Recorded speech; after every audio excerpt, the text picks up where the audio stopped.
Chapter 1075, The Special Fifth Golden Gate. This was their first time learning about Meng Hao's personal affairs. They all looked at Chu Yuyan and were shaken, just as Meng Hao had said if something similar happened to them.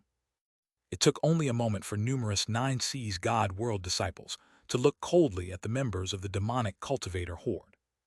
There were even quite a few demonic cultivators whose faces flickered. Clearly this was their first time learning of the matter as well.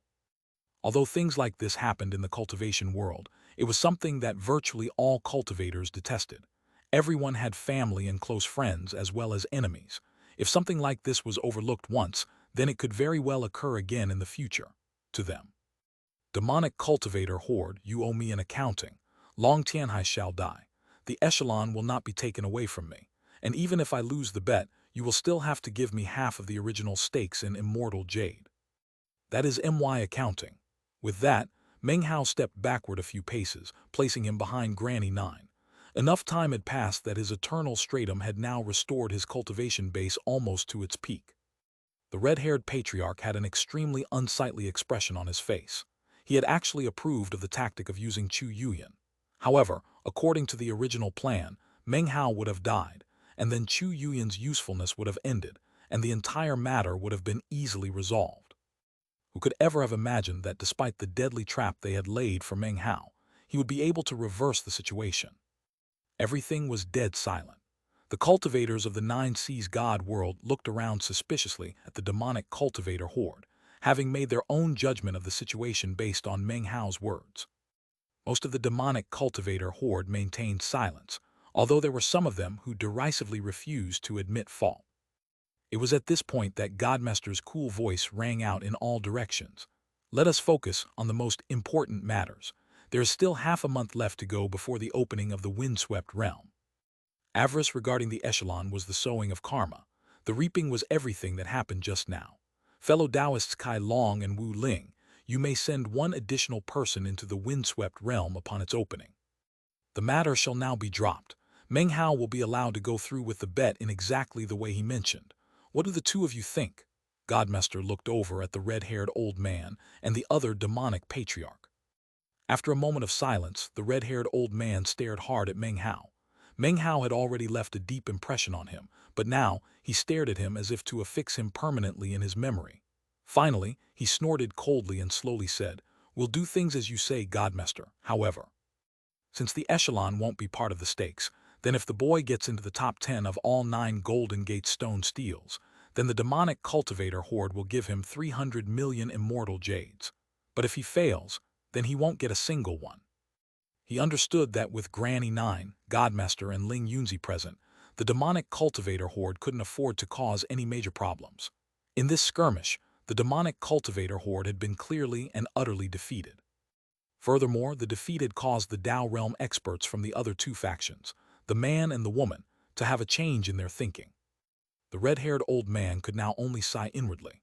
As for the demonic patriarch surnamed Wu, he slowly nodded his head.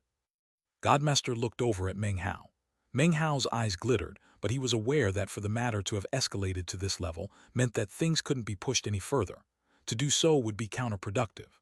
Although the rage he felt in his heart would not be so easily dispelled, he still nodded in agreement. However, while everyone was still watching, he pulled Long Tianhai out of his bag of holding. He gripped him by the neck and squeezed down viciously. Then, his left hand shot out and stabbed into Long Tianhai's chest.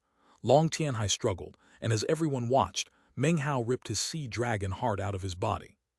The heart was still beating as Meng Hao crushed it, producing a white drop of fluid. The onlookers, both ordinary cultivators and demonic cultivators alike, stared with trembling hearts. All of a sudden, they were deeply struck by Meng Hao's level of ferocity and brutality. All of them were musing that, unless absolutely no other options remained, they should never provoke Meng Hao. The cultivators felt that way, and so did the demonic cultivators, who hated Meng Hao more than ever and yet maintained their silence. As the red-haired old man watched, his face twitched and a murderous aura swirled around him. However, there was no way for him to vent his fury. He flicked his sleeve, turned, and left. He knew that if he remained behind, he would eventually lose control of himself. Meng Hao's face was extremely calm as he retrieved the other 9 drops of sea dragon heart blood from his bag of holding. He fused them all together into one larger drop, which he placed into Chu Yuyan's mouth. Then he returned her to his bag of holding. Having completed these tasks, he turned and headed toward the Golden Gate stone steels, eyes flickering coldly. Although he had killed some demonic cultivators, that was not sufficient to give vent to the rage he felt in his heart. Perhaps his actions had been sufficient to cow the ordinary demonic cultivators, but when it came to the Tao realm experts, if they didn't taste a bit of pain as well, then they might cause him trouble down the line. As of this moment, his wager with the demonic cultivator horde was like a knife that he could twist into their side. Their Tao realm experts would definitely feel the pain of losing their wealth. 300 million immortal jades was a vast sum that would cause anyone to pant with eagerness, even Tao realm experts. If the demonic cultivator horde lost such a quantity of immortal jade, it would definitely be a bloody blow to them. The mere thought of 300 million immortal jades caused Meng Hao's heart to pound. Panting, his eyes shone with a bright light. I'm gonna go all out. I'll definitely get into the top 10 of all the Golden Gate stone steels. He took a deep breath and pushed faster. Whistling through the air, he quickly neared the location of the closest Golden Gate stone steel. It was the fifth steel, and when Meng Hao looked over at the golden light which shone up from it, he could just barely make out a battlefield of epic proportions, filled with endless, eternal slaughter. Fifth Golden Gate stone steel, trial by fire of slaughter, also known as the trial by fire of the Tao heart. Meng Hao's eyes glittered. He stepped forward and in the blink of an eye vanished into the stone steel. In that same moment, vast numbers of 9 Seas God world cultivators converged in the area. Although it wouldn't be accurate to say that literally every person in the 9 Seas God world knew about the wager, it wouldn't be too far from the truth. Besides, Meng Hao's massacre, and the way he had stood up to the demonic cultivator horde's Tao realm patriarch, had shocked everyone. When you threw in the astronomical wager, it ensured that it didn't take long before the fifth Golden Gate stone steel was surrounded by a crowd of people. Even Granny Nine and her group, as well as the demonic patriarch surnamed Wu, were all hovering in midair, watching. To get in the top 10 in all of the Golden Gate stone steels, that would be incredibly difficult. Meng Hao might have gotten to second place in the 9th Golden Gate stone steel, but the other stone steels are all different. That's especially true of the first Golden Gate, which emphasizes pressure. Everyone was already discussing the matter. Granny Nine and Ling Yunzi looked at each other, and their eyes glittered for a moment before they focused solely on the 5th stone steel. The patriarch from the demonic cultivator horde looked on with a strange gleam in his eyes. The 5th Golden Gate stone steel is unique, a very unusual trial by fire. Meanwhile, Meng Hao appeared within the world of the 5th Golden Gate stone steel. When he looked around, he saw a bright, beautiful world filled with birdsong and the fragrance of flowers. Spiritual energy swirled about, as if the place were a world for immortals. Meng Hao stared for a moment, then looked down at himself. He was wearing an unfamiliar Taoist robe. Furthermore, he was standing amongst a group of people atop a mountain in a huge public square. He was surrounded by tens of thousands of cultivators, packed together both on the ground and hovering in midair. A stern and somber air slowly filled the area, causing clouds to obscure the sun. Up ahead, 3 figures floated in the air. They were surrounded by radiant golden light, making their features difficult to make out. An ancient voice echoed out across the square. Outside clans are invading who wish to destroy our world. Their evil knows no bounds and they burst with devilish will. They are fiendish devils from out among the stars, and in the coming war you disciples must slay them. The killing will never stop, and yet there is nowhere for you to retreat to. Today they shall arrive. At the same time, we have discovered that the fiendish devils have already infiltrated our sect in disguise. As the voice faded away, the 3 glowing figures up ahead waved their hands simultaneously. Immediately, roughly a third of the group of tens of thousands of cultivators suddenly found themselves bathed in bright light. They looked shocked, astonished, as the other cultivators around them began to back up slowly. Meng Hao noticed that there were 2 cultivators standing near him, who were now bathed in light. Patriarch, I'm not a fiendish devil, What's going on? Patriarch, I'm a disciple of the sect. They were so scared they were trembling, but at the same time they were angry, as if they were being unjustly accused. There was only a single response to their pleas. Kill them. Many among the crowd stood there silently. Although Meng Hao didn't know any of these people, he did feel a sense of familiarity toward them. Other cultivators in the area were hesitating, and only a few of them chose to actually attack. "I'm not a fiendish devil, I'm a sect disciple."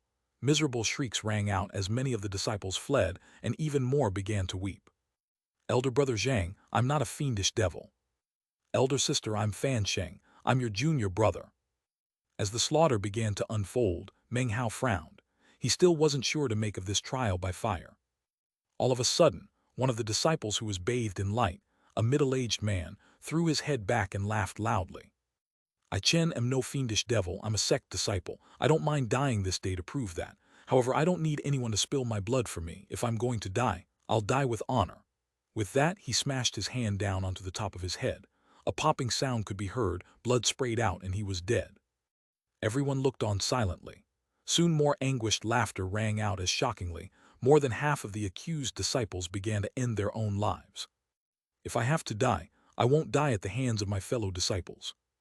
I might die today, but before I die I just have to say that I am no devil." Booms rang out constantly, and corpses toppled to the ground. Soon, things began to grow quiet as all of the disciples who had been accused of being fiendish devils were dead. All of the remaining disciples, regardless of whether or not they had attacked moments ago, looked on with complicated expressions. Then, they turned toward the three figures up front, and couldn't prevent the suspicion from showing on their faces. Meng Hao felt shaken. For some reason, this trial by fire seemed very strange. This isn't a trial by fire about slaughter, nor is it about Dao. There is some other purpose to it. Meng Hao took a deep breath as he realized that the realism of the things he was seeing had caused him to almost forget who he was, and to completely immerse himself in the feeling of being a disciple of this sect. He realized this because he was also starting to feel suspicious regarding the three figures up in the front. Chapter 1076, Blind. Everything was completely and utterly silent.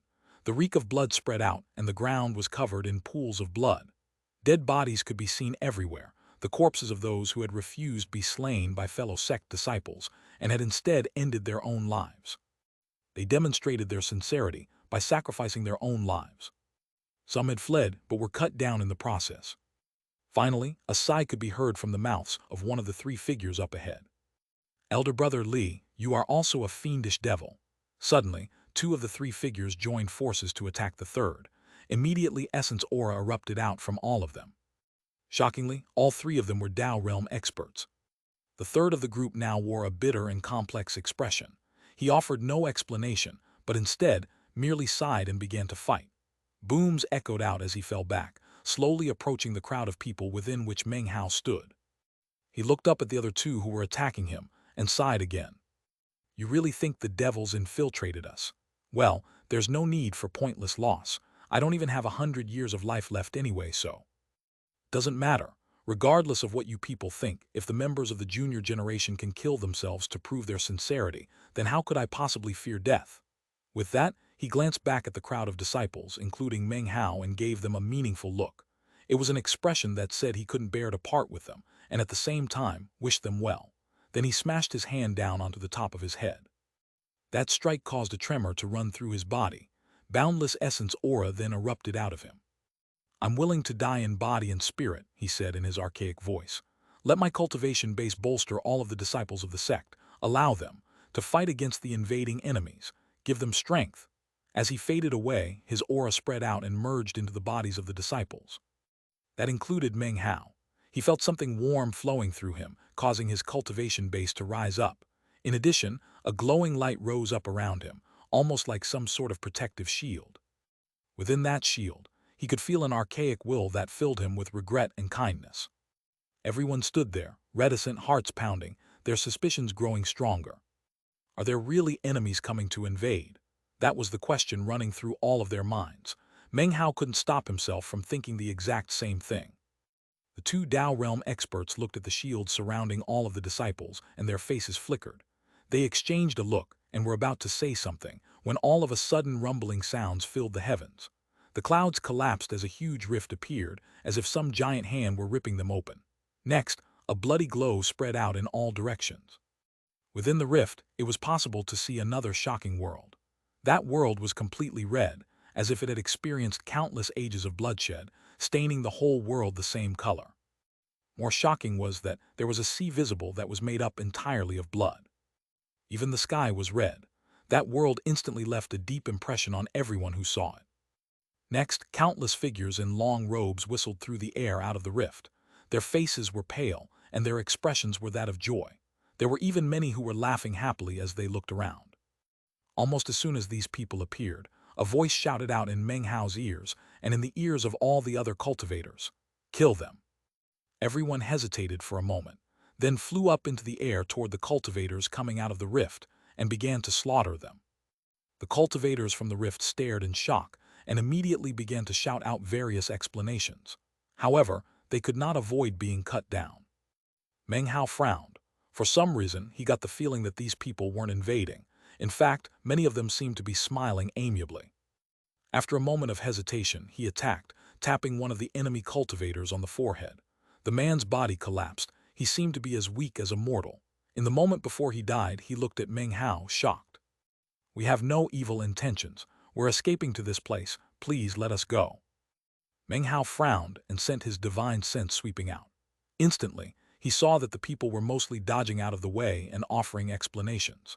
Meng Hao quickly realized that there were even Foundation establishment cultivators who were only able to make it safely here by means of a teleportation portal. Furthermore, the strongest among them weren't even attacking. They were just offering anxious explanations and falling back in retreat. It seemed most of them were actually retreating into the rift, as if to leave this world. The disciples in the sect army to which Meng Hao belonged began to hesitate. Everyone seemed confused, and even those who were attacking seemed to be forcing themselves. There were only a handful who were resolutely attacking with full viscousness, carrying out mass slaughter. "Trial by fire of slaughter," he murmured to himself. Meng Hao hesitated, falling behind the crowd of attacking cultivators. At that point, a stern, dark voice was transmitted into his ear. "They're fiendish devils from out in the starry sky. Why aren't you killing them?" The voice echoed like claps of thunder. One of the two Dao Realm patriarchs appeared next to Meng Hao and stared at him solemnly. "When you look at them, they seem kind and good. That's what you think, but if you trust in the sect, you'll kill them.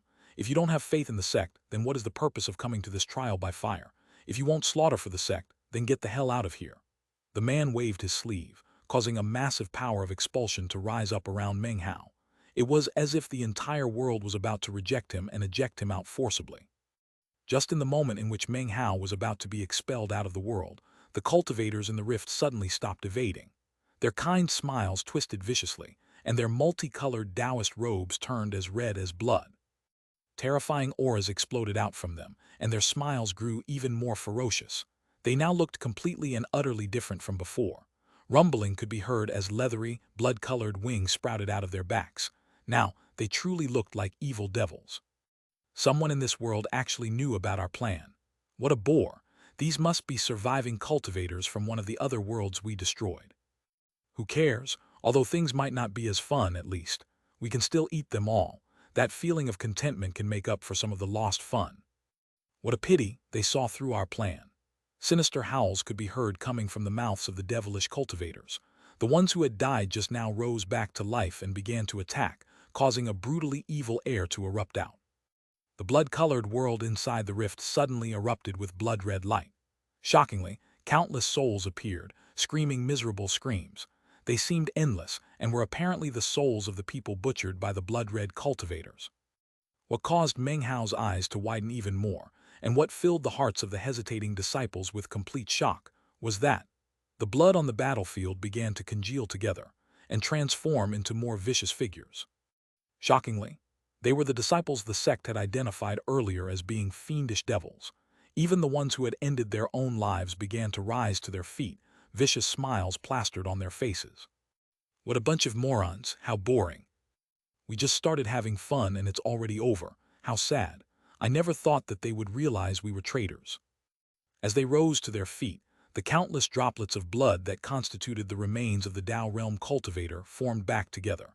His mouth twisted into a taunting smile, and an intensely powerful aura rose up from him.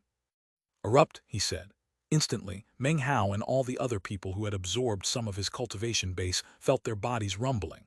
Blood sprayed out of Meng Hao's mouth, and the warm current that had spread through his body turned malignantly poisonous. Immediately, his organs began to rot and decay. In that moment, the same words rang out in the minds of everyone present. The sect was right. The sect said that these people were fiendish devils, and they were. The sect said that the Tao Realm Patriarch was a fiendish devil, and he truly was. The sect said that enemies were invading, and they really were. The sect said that the intruders were not kind and good, but rather fiendish devils. They absolutely were fiendish devils. Wrong. All of the disciples who hesitated were wrong. All of this proved, without a doubt, that the sect had been right in everything. Now the slaughter truly began, and booms filled the air.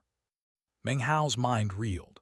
Even as he was being expelled from the world, he suddenly raised his hand and waved a finger through the air. Instantly, one of the blood-colored devilish cultivators coming through the rift exploded. All of a sudden, the power of expulsion faded away. The patriarch, surrounded by the glowing light, gave Meng Hao a look, then turned away and waded into the fighting. Meng Hao didn't say anything, but his eyes began to glow brightly. After they flickered a few times, he sighed. "Have faith in the sect," he murmured softly. "Well done, 9C's God world. In a mere trial by fire, you still managed to plant a seed like this in the hearts of your disciples. The last time I tried out the 5th Golden Gate trial by fire, it wasn't like this. In the 5th Golden Gate stone steel, nothing else was really as important as the key to the entire trial by fire. The message was, don't trust in your own judgment, put your faith in what the sect tells you." Were it not for the fact that Meng Hao had corroborated the Tao on his own to achieve immortal ascension, had a very strong Tao heart, and had experienced many things, then even his faith in himself would have been affected. If it had, then that seed would also have been planted in him as well. To pass this trial in the top 10, I have to slaughter my way to the top. Meng Hao took a deep breath, and his cultivation base erupted with power. Now that he understood what was going on, he attacked without the slightest hesitation. He slashed his way into the battle like a dragon surrounded by a wake of blood. Outside, Meng Hao's name suddenly appeared on the 5th Golden Gate stone steel, somewhere in the thousands, flashing with light. 1,000, 700, 500, 300, all the way past 100. It continued to climb, 80, 70, 40. People outside gasped at how quickly his name climbed up. Only Granny 9 and Ling Yunzi, plus the demonic cultivator Horde Patriarch and the other Tao Realm experts, watched the stone steel with glittering eyes, lost in thought. Expand. The main purpose of the 5th Golden Gate stone steel was to develop the disciples' faith in the sect. When it came to matters of what was right and wrong, sometimes it was important to accept the decisions and explanations of the sect over one's personal judgment. If a disciple couldn't show faith in the sect, then the trial by fire wouldn't begin, and the disciple would be ejected from the 5th stone steel, just like Meng Hao had almost been. If a disciple could show faith, well, at that point the trial by fire would begin. Then, the level of their cultivation base, as well as their depth of faith in the sect, would determine their ranking. Moments ago, within the world of the trial by fire, the blood-colored fiendish devils had continued to appear, although their forms and appearances were different each time.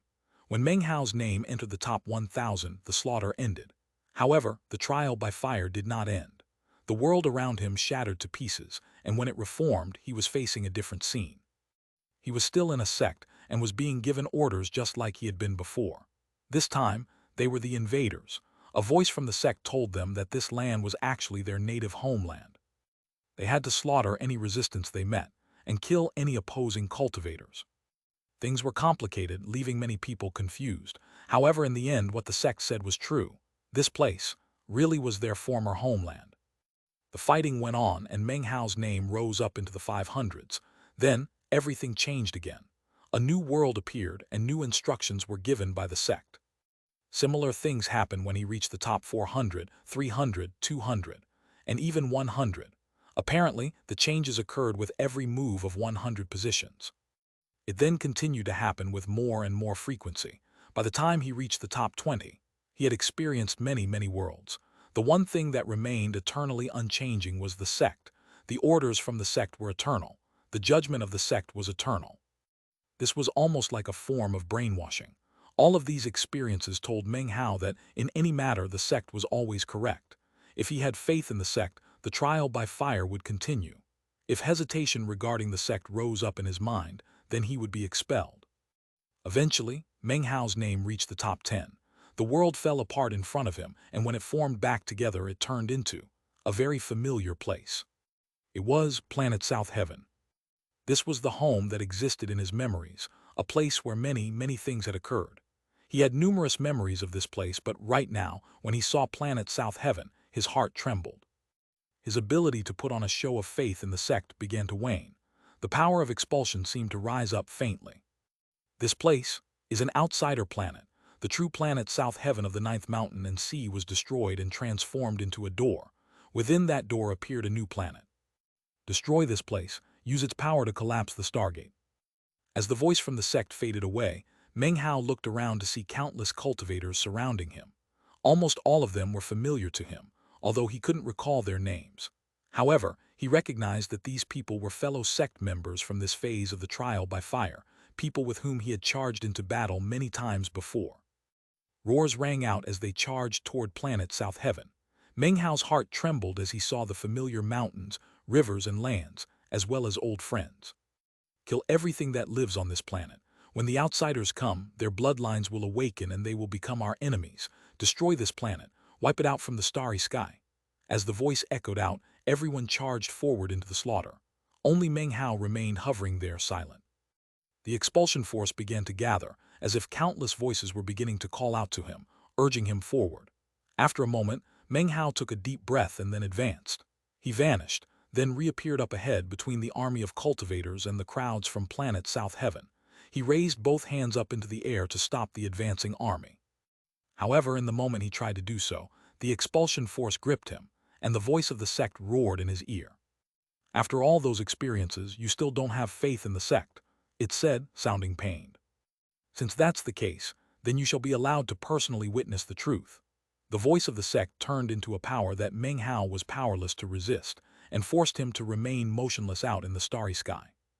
At the same time, the army of fellow sect cultivators vanished. In an instant, Planet South Heaven seemed to pass through countless years. Suddenly, it began to tremble as an incredible force exploded out. Next, Meng Hao watched as the planet slowly began to move. As it moved, shockingly, the former position of the planet revealed a black hole.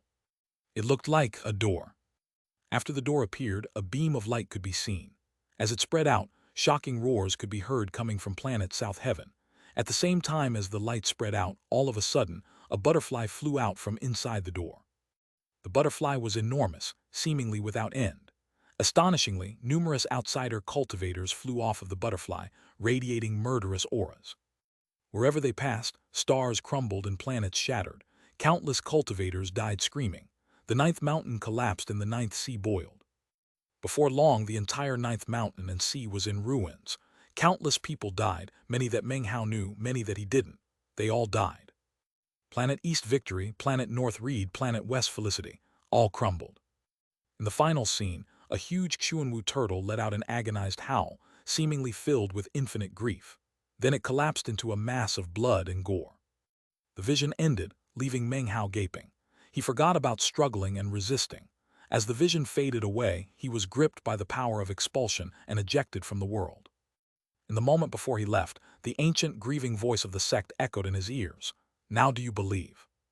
A tremor ran through him, and when everything became clear, he was back in the Nine Seas God world, standing outside of the fifth Golden Gate stone stele. He looked up to see that his name was listed in 10th place. Cries of astonishment rang out in all directions, but Meng Hao still seemed to be in another world. He could barely hear what anyone was saying as he stood there in front of the stone stele for a long moment. It was at this point that Godmaster's voice spoke into his ear. Every person's trial by fire in the fifth Golden Gate begins exactly the same way. However, those who reach the top 10 all experience different things. What you saw could be visions of the future, or could be mere fantasies. Meng Hao looked up at Godmaster. After a long moment of silence, he took a deep breath and dispelled his disquieting thoughts. Whether or not he wanted to admit it, this trial by fire had left a deep impression on him. In the end, power is everything, he thought. Even if that final scene was real, if I can get strong enough, then when that butterfly shows up, I'll kill it. Then, everything will turn out different. Trusting the sect isn't important. The important thing is to make yourself strong enough. Meng Hao's eyes shone with a bright light as he clasped hands and bowed to Godmaster. Then he turned, his expression one of determination as he flew toward another of the Golden Gate stone steles. The 3-month period was almost up, and before he left, Meng Hao wanted to get those 300 million immortal jades. He also wanted to leave an eternal mark on the 9 seas god world. Other than the 5th stone stele, I want my name to be in first place on all of the Golden Gate stone steles. If I can't do it this time around, then I'll definitely do it before I leave. Meng Hao took a deep breath as he sped toward the 7th Golden Gate stone stele. The 7th Golden Gate was the trial by fire of divine sense. Divine sense wasn't necessarily Meng Hao's strong point. However, he had the first manual of the Tao Divinity Scripture, which he had cultivated in the past. According to the legends, the Tao Divinity Scripture was the supreme scripture for strengthening divine sense. However, after cultivating it, Meng Hao hadn't felt anything particularly impressive.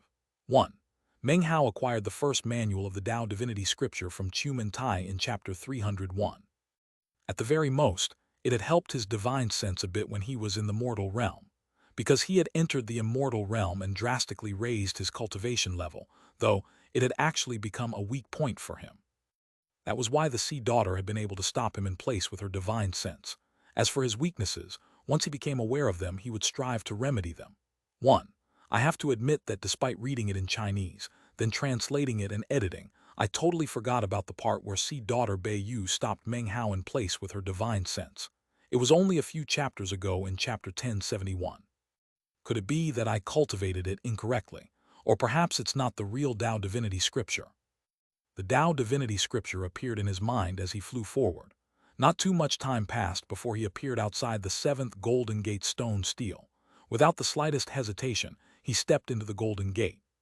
Surprisingly, as soon as he entered, his name appeared on the stone stele.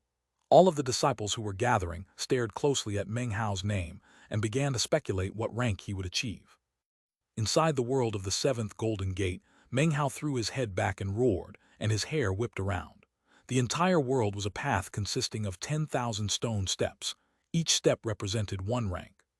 The first 9,000 were far too simple for Meng Hao, but the last 1,000 got increasingly difficult. Every time he took a step, he would find himself surrounded by more divine sense power, which tried to bore into and collapse his mind. Countless thoughts poured into him, confusing him, making it more and more difficult to endure. At the same time, the longer he endured, the faster his divine sense grew.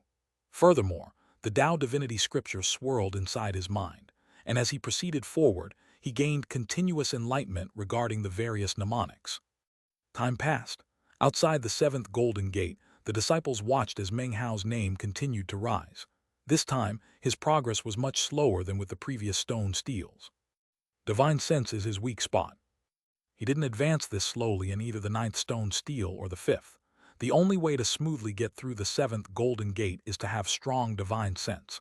And yet, he's going so slow. From the look of it, it will be just too hard for him to get into the top 10.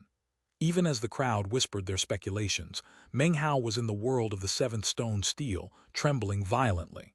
His eyes were bright red, and yet he was smiling. So, THATs, how you cultivate the Tao Divinity Scripture. I understand. Eyes flickering, he extended both hands, performing incantation gestures which caused his body to turn into something like a black hole. Rumbling could be heard as he began to absorb all of the attacking divine sense. Chapter 1077, Tao Divinity Scripture. /expand. Meng Hao hadn't cultivated the Tao Divinity Scripture incorrectly. However, this was not a scripture that was meant to be cultivated while sitting cross-legged in meditation.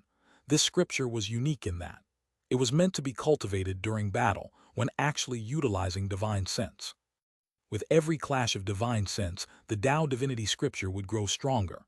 This was a scripture born for the purpose of battle.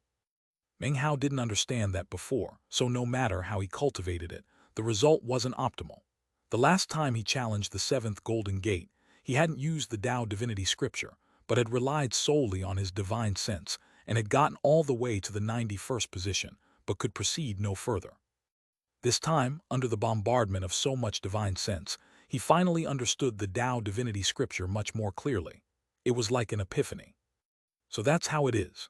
Even as his voice echoed out, he transformed into a black hole.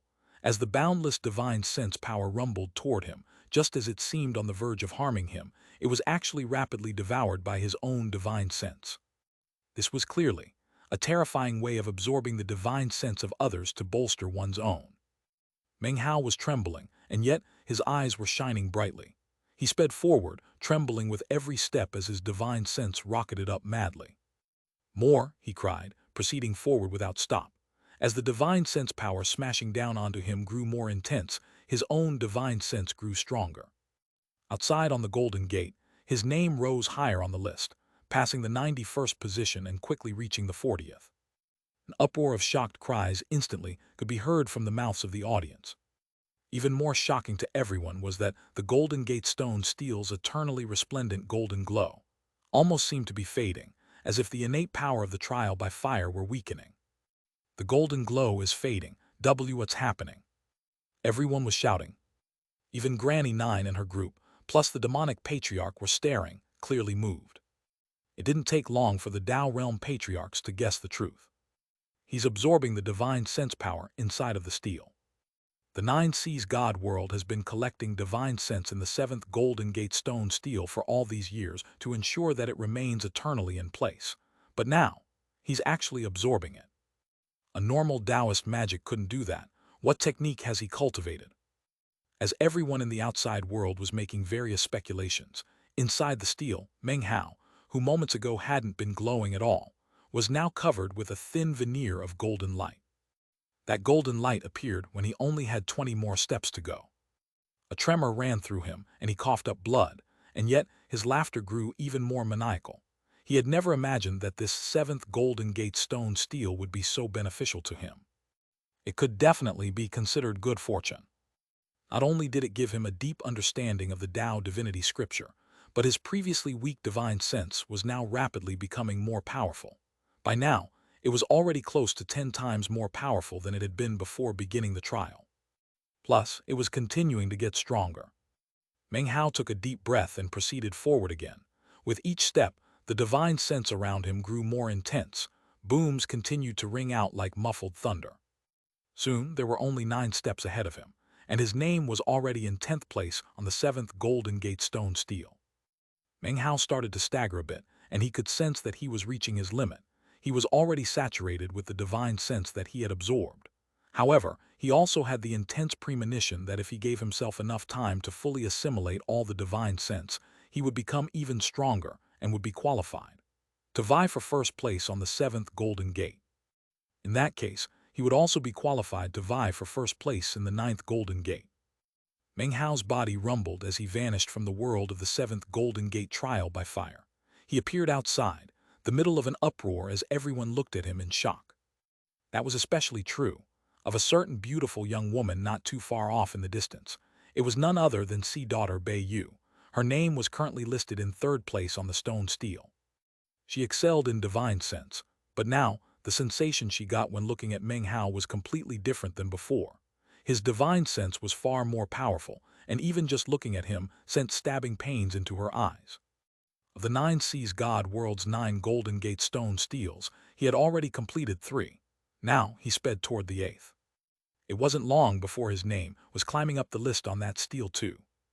In the time it takes an incense stick to burn, Meng Hao's name reached the top 10, then climbed to the 5th position before stopping. Then he appeared again, bursting with a domineering air that seemed incapable of being halted or blocked as he sped toward the 6th Golden Gate stone steel. You could say that Meng Hao's path embodied all of the various aspects of cultivation. Earlier, only his divine sense had been somewhat weak. As for his fleshly body and his cultivation base, both of them were incredibly powerful. Now that he had acquired good fortune regarding his divine sense, he was finally able to push himself to his peak. That was also the peak of the immortal Emperor realm. The 9 Seas God world was shaken, and increasing numbers of cultivators approached to bear witness to Meng Hao's madness. It had been years since anything like this had occurred, as Meng Hao repeatedly challenged one Golden Gate stone steel after another and got into the top 10 of each one. He got into the top 10 in the 5th, 7th, 8th, and 9th. From ancient times until now, there have only been 4 people who made it into the top 10 of all 9 Golden Gate stone steels. Now there's going to be a 5th. In the beginning, the audience watching the scene hadn't been small. However, there were many people who believed that he would never be able to make it into the top 10 of all the stone steels. Now, however, as he continued to make steady progress, more and more people arrived to watch with keen anticipation. An unsightly look could be seen on the face of the demonic patriarch. In fact, all of the demonic cultivators had dark looks on their faces. They didn't want to admit that there was more than just hatred for Meng Hao in their hearts, and yet they had no other choice. Meng Hao shot through the air in a streak of colorful light as he headed to the 6th Golden Gate stone stele. The Nine Seas God world was abuzz, and countless cultivators flew from all directions to watch. Meng Hao vanished into the 6th stele, and almost immediately his name appeared on the rankings. It rose up rapidly, almost exactly the same as in the others. Soon, cries of shock could be heard, and the members of the demonic cultivator horde looked grimmer than ever. As with all the others, Meng Hao's name eventually reached the top 10. When that happened, the entire Nine Seas God world, including both ancient and immortal realm cultivators, were all abuzz, and focused on nothing other than Meng Hao. The next stele was the 4th, which Meng Hao rocketed toward and disappeared into. After enough time passed for half an incense stick to burn, his name appeared in the top 10. The clamor among the crowd grew more intense, and Meng Hao's image was even more deeply ingrained in the hearts and minds of all the disciples. The combination of his razor-sharp tongue, his towering killing intent, and the intense valiance on display at the moment ensured that Meng Hao had a unique air. It was a completely and utterly domineering air. In the 3rd Golden Gate stone stele, boundless golden light rose up when he reached 7th place. In the 2nd Golden Gate stone stele, massive rumbling could be heard as his name appeared in the 4th position. Everyone felt as if their hearts were being struck by thunder. When Meng Hao appeared from within the 2nd Golden Gate stone stele and headed toward the 1st, there were tens of thousands of disciples gathered to watch. They crowded around, all watching and bearing witness to what was happening. The 9th Golden Gate, he's already completed 8, and gotten into the top 10 in all of them. The last one is the 1st Golden Gate stone stele. If he can get into the top 10 in that one, then those 300 million immortal Jades will be his. For years, only 4 people in the Nine Seas God world have ever done this. Maybe there will now be 5. Not necessarily. The 1st Golden Gate is the hardest. The sound of countless discussions could be heard as Meng Hao arrived in front of the 1st Golden Gate stone stele, looking as firm and persistent as ever. He eyed the gate for a moment, and then took a deep breath. Trial by fire of the pressure of the 9th sea, without any further hesitation, he headed in. When his vision became clear, shockingly, he found himself beneath the Nine Seas God world, surrounded by boundless seawater. In this position, the pressure weighing down from the 9th sea was even more intense than before. A tremor ran through him as he sensed what felt like innumerable iron fetters weighing him down. Eyes glittering, he began to sink down. 300 meters, 1,500 meters, 3,000 meters. 6,000 meters, 9,000 meters, 15,000 meters. The farther he sank, the more intense the pressure became. Gradually, it came to feel as if enormous mountains were crushing down on him. It didn't take very long before he had to exert incredible force even to blink his eyes. Everything was pitch black, and it almost seemed as if the 9th sea had no sea floor, as if it just stretched down and down infinitely. Soon, Meng Hao had reached a depth of 24,000 meters. According to the list outside, this was the same position Fan Donger had reached. The biggest difference was that she had remained in this position for more than 40 hours. Meng Hao's name had long since appeared on the 1st Golden Gate stone stele. It flickered as its position continued to change, getting higher and higher. The faces of the members of the demonic cultivator horde grew darker and darker. I can still go deeper. Meng Hao's eyes glittered as he realized that he hadn't reached his limit yet. He was different from the other disciples of the Nine Seas God world. They practiced cultivation at these depths and gradually allowed themselves to endure more and more pressure. In contrast, Meng Hao wanted to feel the most intense stimulation possible and then see how long he could stay in that position. It might be dangerous, but that would be the fastest way to acclimate himself to the pressure, and would also ensure that he was ready to enter the windswept realm. Meng Hao's eyes shone with determination. 27,000 meters, 30,000 meters, 36,000 meters, and he kept going. The pressure increased, getting more intense.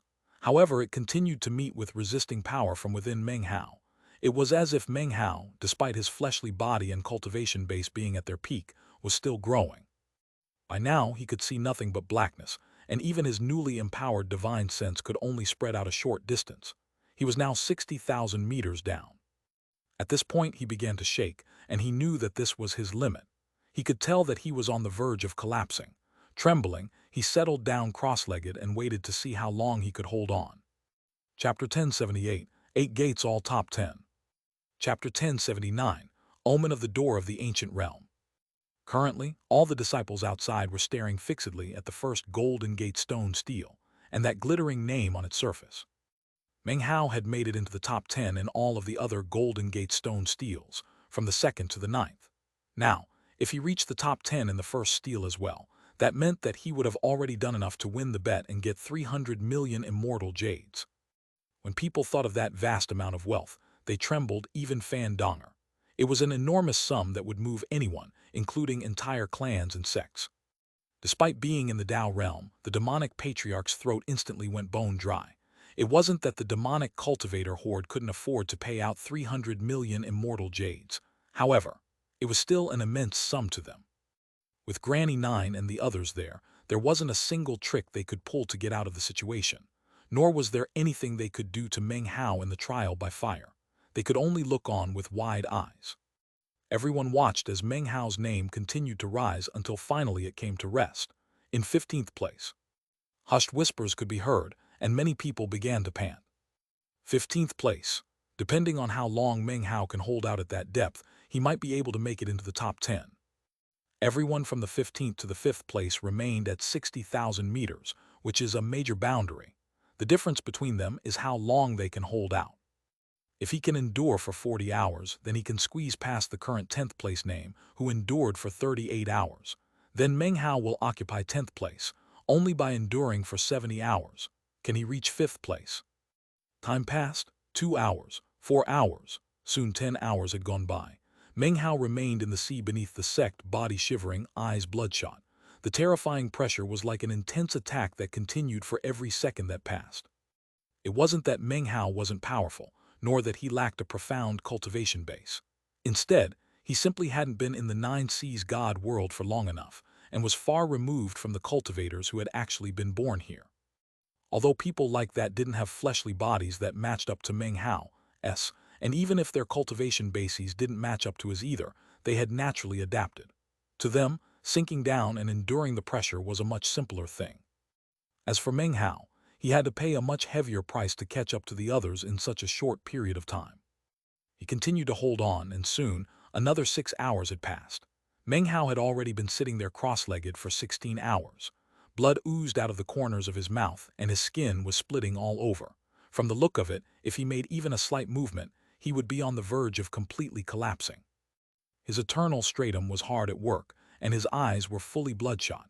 He could sense that this pressure was the limit his body could take. Because of the intensity of it, his cultivation base was also fighting back madly, causing rumbling sounds to fill his mind. The rumbling grew more intense, as if every beat of his heart and every surge of his cultivation base caused his whole body to shake. Although blood oozed out all over him, he could sense that he was becoming stronger. When it reaches the point where I can unleash the full extent of my battle prowess at this depth, that will indicate that I've completely acclimated to a depth of 60,000 meters. His eyes glittered, and he clenched his teeth. Soon the 20th hour had passed, 20 hours, 30 hours. Outside of the first Golden Gate stone stele, the crowd was in an uproar. Because he had endured for 30 hours, Meng Hao's name continued to rise, all the way from the 15th position to the 14th, then the 13th, and finally, to the 11th. Only 8 more hours, and he'll reach the top 10. From ancient times until now, there have only been 4 people in the 9 Seas God world who have ever been able to make it into all the top 10s. If Meng Hao can last for another 8 hours, then there will be a 5th.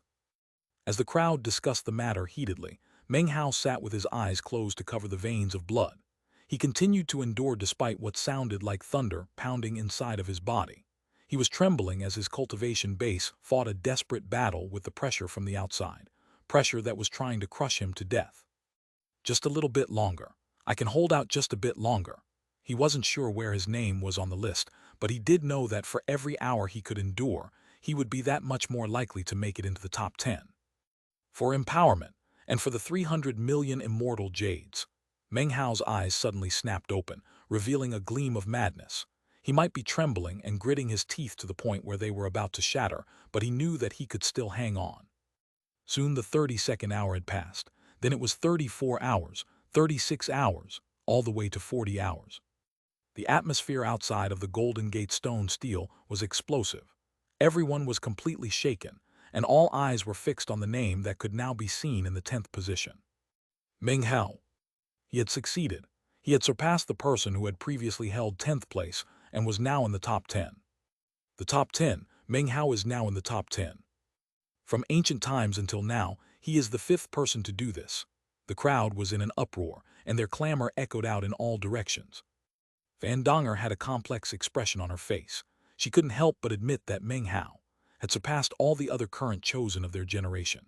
It was as if his overwhelming superiority enabled him to place himself far, far ahead of everyone else. He was like a vast mountain sitting in front of all the other chosen of the 9th mountain and sea, a mountain that was preeminently difficult to pass over. The demonic patriarch stood there silently. After a moment he sighed inwardly, then turned and left. He knew that there was nothing he could do now. Meng Hao had won. He had a mind to renege on the wager, but he knew that it was actually impossible to do so. Nursing his hatred deep in his heart, the demonic patriarch snorted coldly, and his eyes glinted as he shot off into the distance, a streak of prismatic light. The moment that Meng Hao endured past 40 hours, blood spurted out all over his body. He was on the verge of collapse and could not continue on any further. He could sense that under the vast pressure, his cultivation base was getting weaker and weaker. The more he fought back, the weaker he would get. Even the light in his eyes was growing dimmer. It was at this point that, all of a sudden, his body trembled and a strange expression appeared in his eyes. He had suddenly noticed that, although he was like a candle on the verge of sputtering out, unexpectedly, a regenerative force had suddenly sprung up inside of him. That power had apparently been forced out of him because of the intense pressure bearing down on him, and also because he was now in the realm of the immortal emperor. At this point, all of the remaining power within his cultivation base was being forced out explosively. Rumbling could be heard, and his eyes began to shine even brighter. The regenerative force rapidly restored him, causing his heart to tremble and his fleshly body to suddenly grow rapidly, even more so than his cultivation base. The pounding of his heart sounded like thunder in his ears. With each beat, the tears in his skin were healed, and gradually an enormous door opened up in front of him. That door was even more majestic than the door of immortality, and even more ancient. In fact, it was so archaic that it caused everything to tremble violently. The feeling emanating out of that door was not one of immortality, but rather a boundlessly ancient feeling. The instant Meng Hao saw the door, his heart began to pound wildly. He knew exactly what it was. It was the door that led to the ancient realm. When a cultivator entered the ancient realm, the door of the ancient realm would appear, in much the same way that a door appeared when entering the immortal realm. Once the door was pushed open, an enormous bell would appear. That bell was the ancient bell, and once struck, it would ignite soul lamps. The flame of his life force would materialize the realm wind, and in the following days and years, that wind would be used to extinguish the soul lamps. Then he would enter a realm in which the lamps were extinguished, but the cultivator was not. When all of the soul lamps were extinguished, he would be at the peak of the ancient realm, and would have forged his foundation for the Tao realm. What he was seeing right now was an omen of the ancient realm. Anyone else other than Meng Hao would have long since been able to step into the ancient realm. However, the path he walked was different than anyone else. He was not willing to try to step into the ancient realm until he had fully absorbed all 4 of his nirvana fruits. And yet here was an omen of the ancient realm, not because of his cultivation base, but rather. My fleshly body, he thought. His eyes gleamed brightly. He had never imagined that he would be able to force out the omen of the ancient realm while facing the pressure of the 9th sea. I understand now. His eyes shone with the light of understanding. Actually, his fleshly body had long since passed what could be categorized as an immortal realm fleshly body. However, the door to the ancient realm had never appeared. This was something he could not inquire of others about. Even the ancient records of most sects and clans wouldn't contain the tiniest scrap of a clue about the matter. After all, in countless years, it was extremely rare for any body cultivator to reach a true immortal fleshly body. As for an ancient realm fleshly body, that was even rarer. Even if such people did exist, everyone had different circumstances, and as such, would use different methods to make their breakthroughs. But right now, he understood how to find his own path. The more my fleshly body is damaged, the stronger it gets. That is my path. In that case, if I can go down further, then perhaps I can enter the ancient realm and my fleshly body will be even more powerful. Having reached this point in his train of thought, Meng Hao's eyes glittered. He was just about to take action when he realized that the regenerative power within him was fading away. Furthermore, the boundless pressure of the ninth sea at this depth of 60,000 meters was actually forcing him up from his current position. In the blink of an eye, he vanished, and when he reappeared, he was outside the first Golden Gate stone steel. As soon as he appeared, he coughed up a vast quantity of blood. At the same time, the pressure suddenly changed completely. Cracking sounds could be heard from inside of him. Without the pressure against him, his cultivation base suddenly exploded upward. The sound of the roaring crowd washed over him. All of the Nine Seas God World disciples who had come to observe were completely shaken. They had personally witnessed Meng Hao's name rise to the top. They had seen something that hadn't happened for years. A fifth person successfully entered the top 10 of all of the Golden Gates. Surrounded by the shouts of the crowd, Meng Hao turned around to look at the stone steel and found that his name was in the 10th position. 10th, he murmured, and his eyes filled with the gleam of ambition. Senior Granny 9, please give me some instant regeneration medicinal pills. He suddenly spun, clasped hands and bowed deeply to Granny 9. Granny 9 looked closely at Meng Hao and was about to say something, when suddenly she looked up as if she had just noticed something. It wasn't just her. All of the Tao realm experts, including the two demonic patriarchs that had already left, suddenly turned with flickering faces.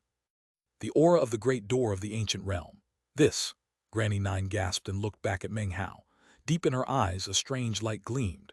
Without any further hesitation, she tossed a shining, 9-colored medicinal pill bottle down to Meng Hao. /expand. It was at this point that two aura streams exploded out from the Nine Seas God World. They belonged to the demonic patriarchs, and they immediately shot up and then out of the Ninth Sea. It wasn't just them. The two Tao realm experts from the other two factions were shaken, and also sent divine sense out to examine the situation for themselves. Ling Yunzi looked shocked, then glanced back at Meng Hao with a profound look of anticipation. Godmaster smiled faintly, then closed his eyes. No one but the Tao realm cultivators could sense the aura up above the Ninth Sea. All they saw was Granny 9 throwing the medicinal pills to Meng Hao. The medicinal pills and the medicinal pill bottle seemed completely beyond the ordinary. Meng Hao grabbed the bottle, opened it, and took a whiff. Based on his skill in the Tao of alchemy, he was immediately able to determine the effect of the pills. They were pills of restoration that would be considered extravagant even for cultivators of the ancient realm. They were something Tao realm experts might possess, but not in number. Even one could be considered extremely precious. Meng Hao was moved, and once again clasped hands to Granny 9, then unhesitatingly popped a pill into his mouth. The instant the medicinal pill entered his mouth, Meng Hao felt like he was shaking violently. His cultivation base was rapidly restored, and in the space of only a few breaths, his eyes began to shine brightly, and he was fully back at his peak state. Furthermore, because of the way he had fought back against the pressure of the Ninth Sea, he was even more powerful than he had been before. I've won the bet, and now those 300 million immortal jades belong to me, he murmured, taking a deep breath. Then he turned to look at the first Golden Gate stone steel, and a wild ambition could be seen burning in his eyes. And now, my fleshly body has reached a critical juncture. In that case, I might as well go for broke. With the exception of the fifth stone steel, I want to be first in all of them. Under the shocked eyes of the disciples of the Nine Seas God World, and the cold, venomous stares of the demonic cultivators, he once again entered the first Golden Gate stone steel. The moment he vanished, the crowds of disciples went wild. He's actually going back into the first Golden Gate. He already got into the top 10. Could it be that he wants to get an even better ranking? This trial by fire isn't something that you can complete in just one shot. It requires repeated cultivation and improvement. Meng Hao is a bit impatient. Even if he challenges it again now, he won't get higher than 5th place. He definitely won't get into the top 4. Fan Donger hesitated for a moment. She just couldn't believe that Meng Hao would be doing something like this rashly. In her judgment, he was a cunning person who never did things unless he knew they would benefit him. For him to make a choice like this meant that he had good reason to do so. As the discussions went on outside, Meng Hao once again appeared in the deep sea beneath the Nine Seas God World. This time, he sank down rapidly and without the slightest pause. Soon he had reached his previous limit of 60,000 meters. There, he paused for a moment, allowing his cultivation base to erupt out and fight back against the pressure. Gritting his teeth, he continued to drop down. He wanted to advance his fleshly body into the ancient realm, to be more powerful. The only way to do that was to continue to sink downward. There, the pressure was more terrifying, and his body would be refined even further.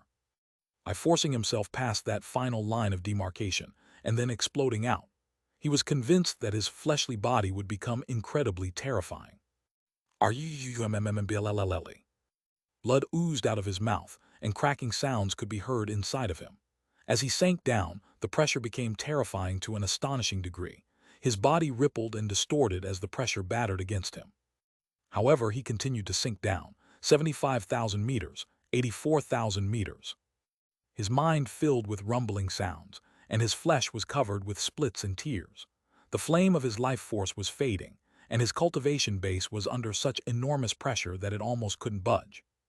He felt like all of heaven and earth were weighing down on him, and his vision began to swim. However, he continued to go all out, to spare nothing to continue on downward.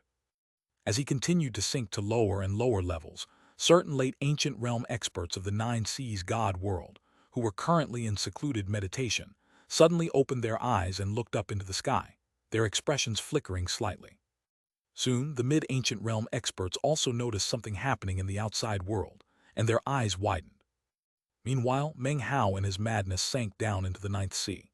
He had already reached a depth of 90,000 meters, and the pressure was indescribably terrifying, dozens of times greater than the pressure at 60,000 meters. Everything was pitch black, and by now, it almost felt like he wasn't surrounded by water but wind. Perhaps that feeling was just an illusion. Meng Hao couldn't sense things very clearly. By now, the flame of his life force was swaying weakly, as if it was about to be extinguished. His body was twisted and warped, as if it might be broken at any moment. Just as he seemed to be on the verge of losing consciousness, he suddenly let out a shout in his heart. "This is my final limit. Let the great door of the ancient realm come."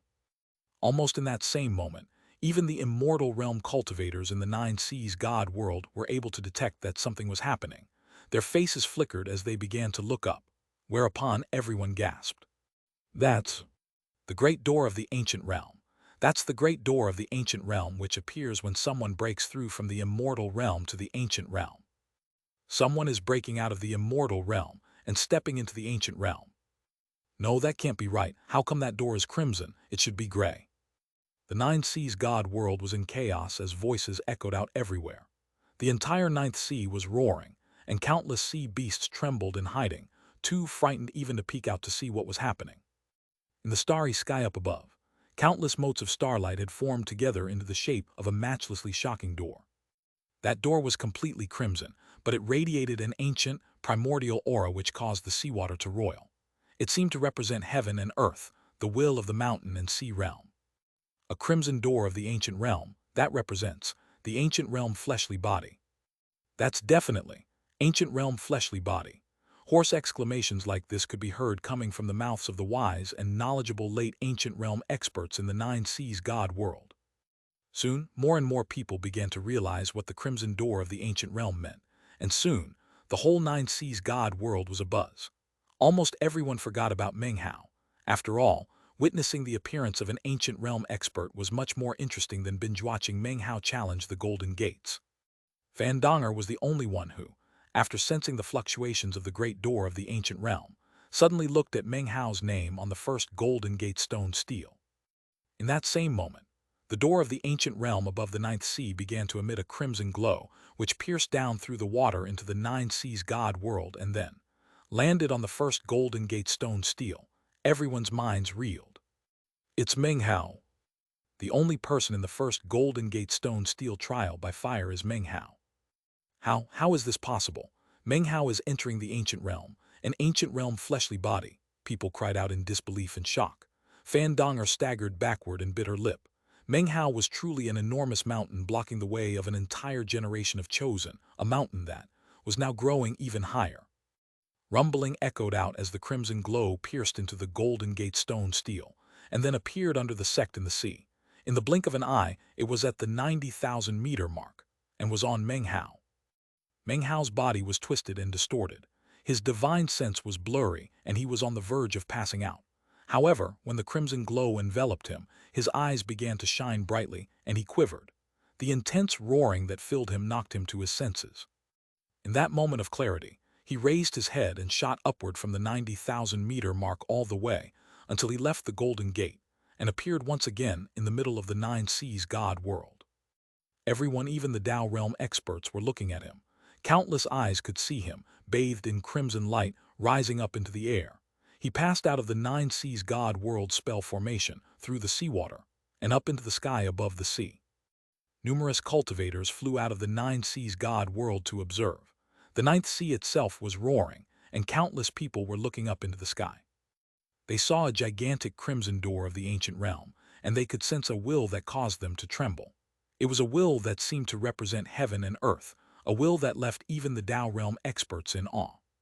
As he hovered within the red light, Meng Hao's body rapidly recovered. He rose up, higher and higher, until he was directly in front of the door of the ancient realm. By the time the glow vanished, Meng Hao was back at his peak. He could also sense his fleshly body growing incredibly powerful. Cracking sounds rang out as he rapidly grew to a height of 9 meters. He almost looked like a giant, and although he was tiny in comparison to the door of the ancient realm, his explosive, surging energy could shake heaven and earth. He was the subject of countless gazes who had seen immortal realm cultivators step into the ancient realm. However, no one had ever witnessed such a feat when it came to the fleshly body. Meng Hao took a deep breath. He could sense that his cultivation base was sealed, which meant that he could only rely on the power of his fleshly body. Although the shocking transformations of heaven and earth that were about to occur weren't nearly as strong as when one's cultivation base entered the ancient realm, it was still considered ancient tribulation. He suddenly flew toward the door of the ancient realm, roaring as his hands formed, not fists, but palms that slammed into the door. He did not rotate his cultivation base, but rather relied only on his fleshly body to push forward. Boom! The great door of the ancient realm shook and opened a sliver, causing a wind to blow out that instantly weakened the flame of his life force. No magical techniques. This is my fleshly body ancient realm tribulation. However, my secret techniques can still be utilized.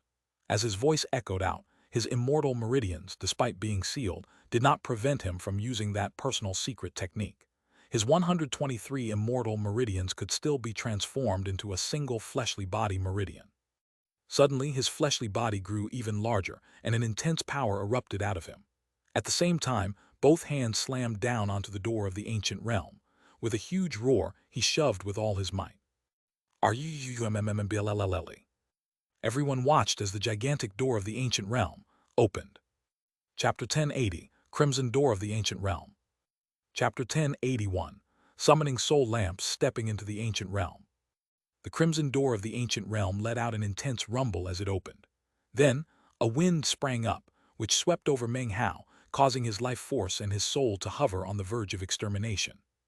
In the face of such danger, Meng Hao let out a hoarse shout.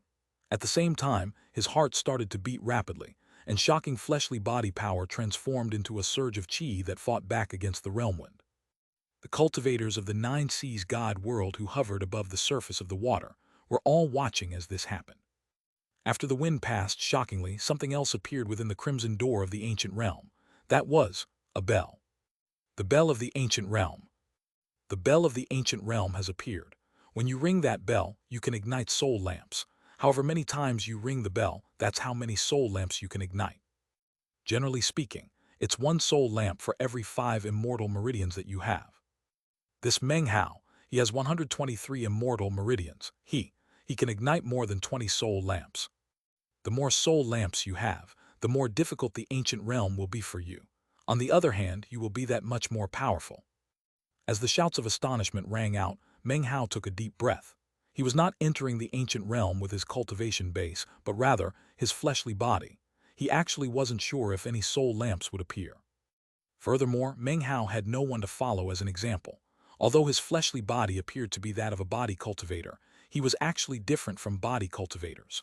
Body cultivators needed to bathe in the blood of a god to be able to rise up into another realm. Furthermore, their type of cultivation was not separated into immortal and ancient. Meng Hao walked a different path, a path far removed from the norm. His was not the ancient path of body cultivators, but rather a combination of different systems of cultivation. He was walking his own path. Let's find out if I'll get any soul lamps or not. Meng Hao took a deep breath, and without any further hesitation, stepped forward into the great door of the ancient realm. He saw the enormous bell of the ancient realm in front of him, clenched his right hand into a fist, and punched out. The tolling of the bell echoed out, and waves surged across the ninth sea. Everything blurred and the world distorted. All the cultivators felt their minds reeling. A tremor ran through Meng Hao, and his body showed signs of withering. His life force, as well as his qi and blood, were now being absorbed, not by the bell of the ancient realm, but rather by a black hole-like vortex that had appeared in his chest. Meng Hao took a deep breath and closed his eyes. Moments later, a shocking image appeared in his chest. It was the image of a soul lamp. It looked like a tiny person, a person sitting there cross-legged in the position of Meng Hao's physical heart. So soul lamps really will appear. Stepping into the fleshly body ancient realm also produces soul lamps. This Meng Hao is in defiance of the heavens. To the spectators, shock piled upon shock until it seemed beyond belief. That was because they realized that the tiny person that was the soul lamp was actually not burning, but instead was already extinguished. Everyone was stunned. Normally speaking, striking the bell of the ancient realm caused ignited soul lamps to appear. Later on, those lamps would be extinguished one by one, giving the cultivator increased power. However, Meng Hao's soul lamp was already extinguished. He was exactly the opposite of everyone else. Fleshly body soul lamps did not need to be extinguished, they needed to be ignited. Godmaster's eyes snapped open and a slight tremor ran through him. His voice hoarse, he said, "Anti-ancient." "It's anti-ancient."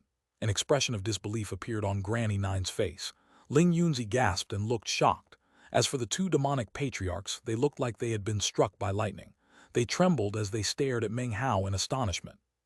When the soul lamps of the ancient realm fleshly body appeared, that was shocking in and of itself. However, for the lamps to appear in an extinguished state caused the Tao realm patriarchs to suddenly remember a legendary and terrifying stage within the ancient realm. That was the anti-ancient realm. According to the legend, in the heyday of the Paragon immortal realm, there had once appeared a person whose ancient realm was the opposite of the norm. Instead of extinguishing soul lamps, that person ignited them. The details of that person's life was shrouded in mystery, and subsequent generations knew little about him. All that was known was that it was forbidden to follow in his footsteps. The paragons of the time intentionally wiped out all information about him. Later, the Paragon immortal realm was destroyed, and the term anti-ancient became a term known only to the three great Taoist societies. No one outside of those sects had even heard of it. In the moment that the Tao realm experts were shaken, Meng Hao took a deep breath, opened his eyes, and struck his fist out once more toward the bell of the ancient realm. That strike caused the bell to toll and Meng Hao's body to tremble. He withered some more, and a wave of weakness caused him to shudder. A second soul lamp appeared, this time in his abdomen, absorbing more of his qi, blood, and life force. Fleshly body soul lamps are so powerful, he thought. He quickly consumed a medicinal pill, then frowned when he realized that the pill did nothing. It was incapable of restoring him.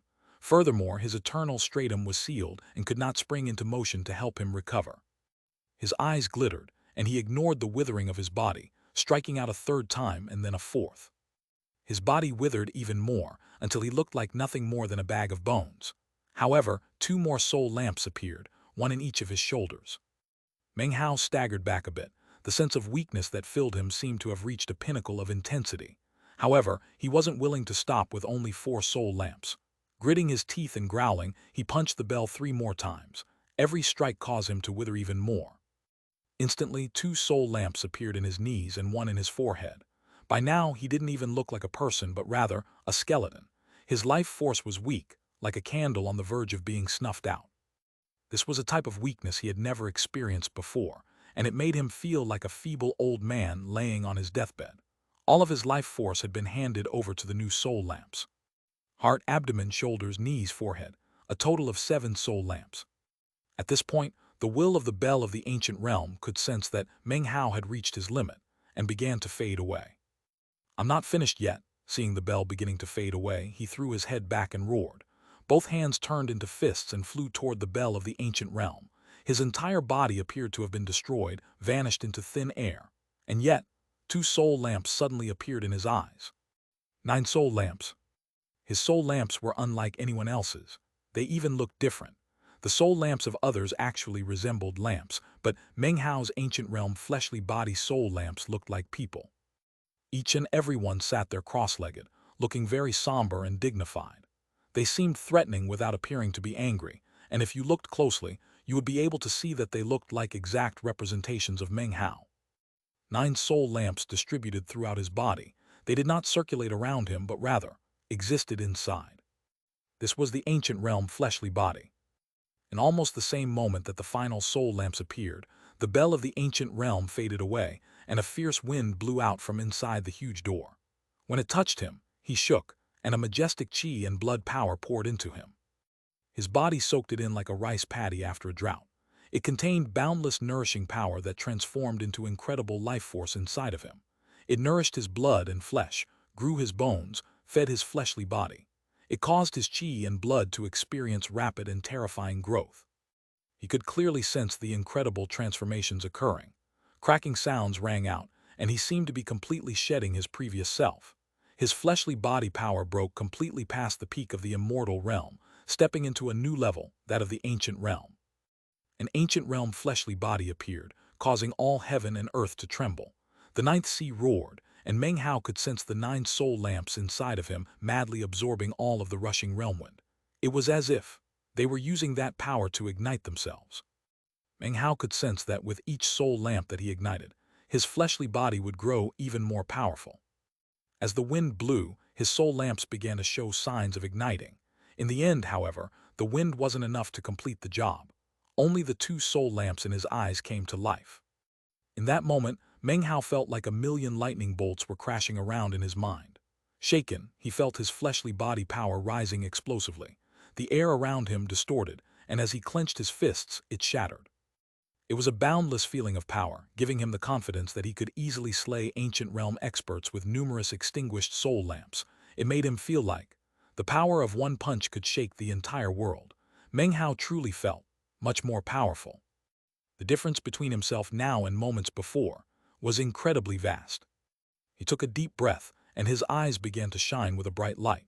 Behind him, the great door of the ancient realm slowly faded away. As it disappeared, the ninth sea finally returned to a state of calm.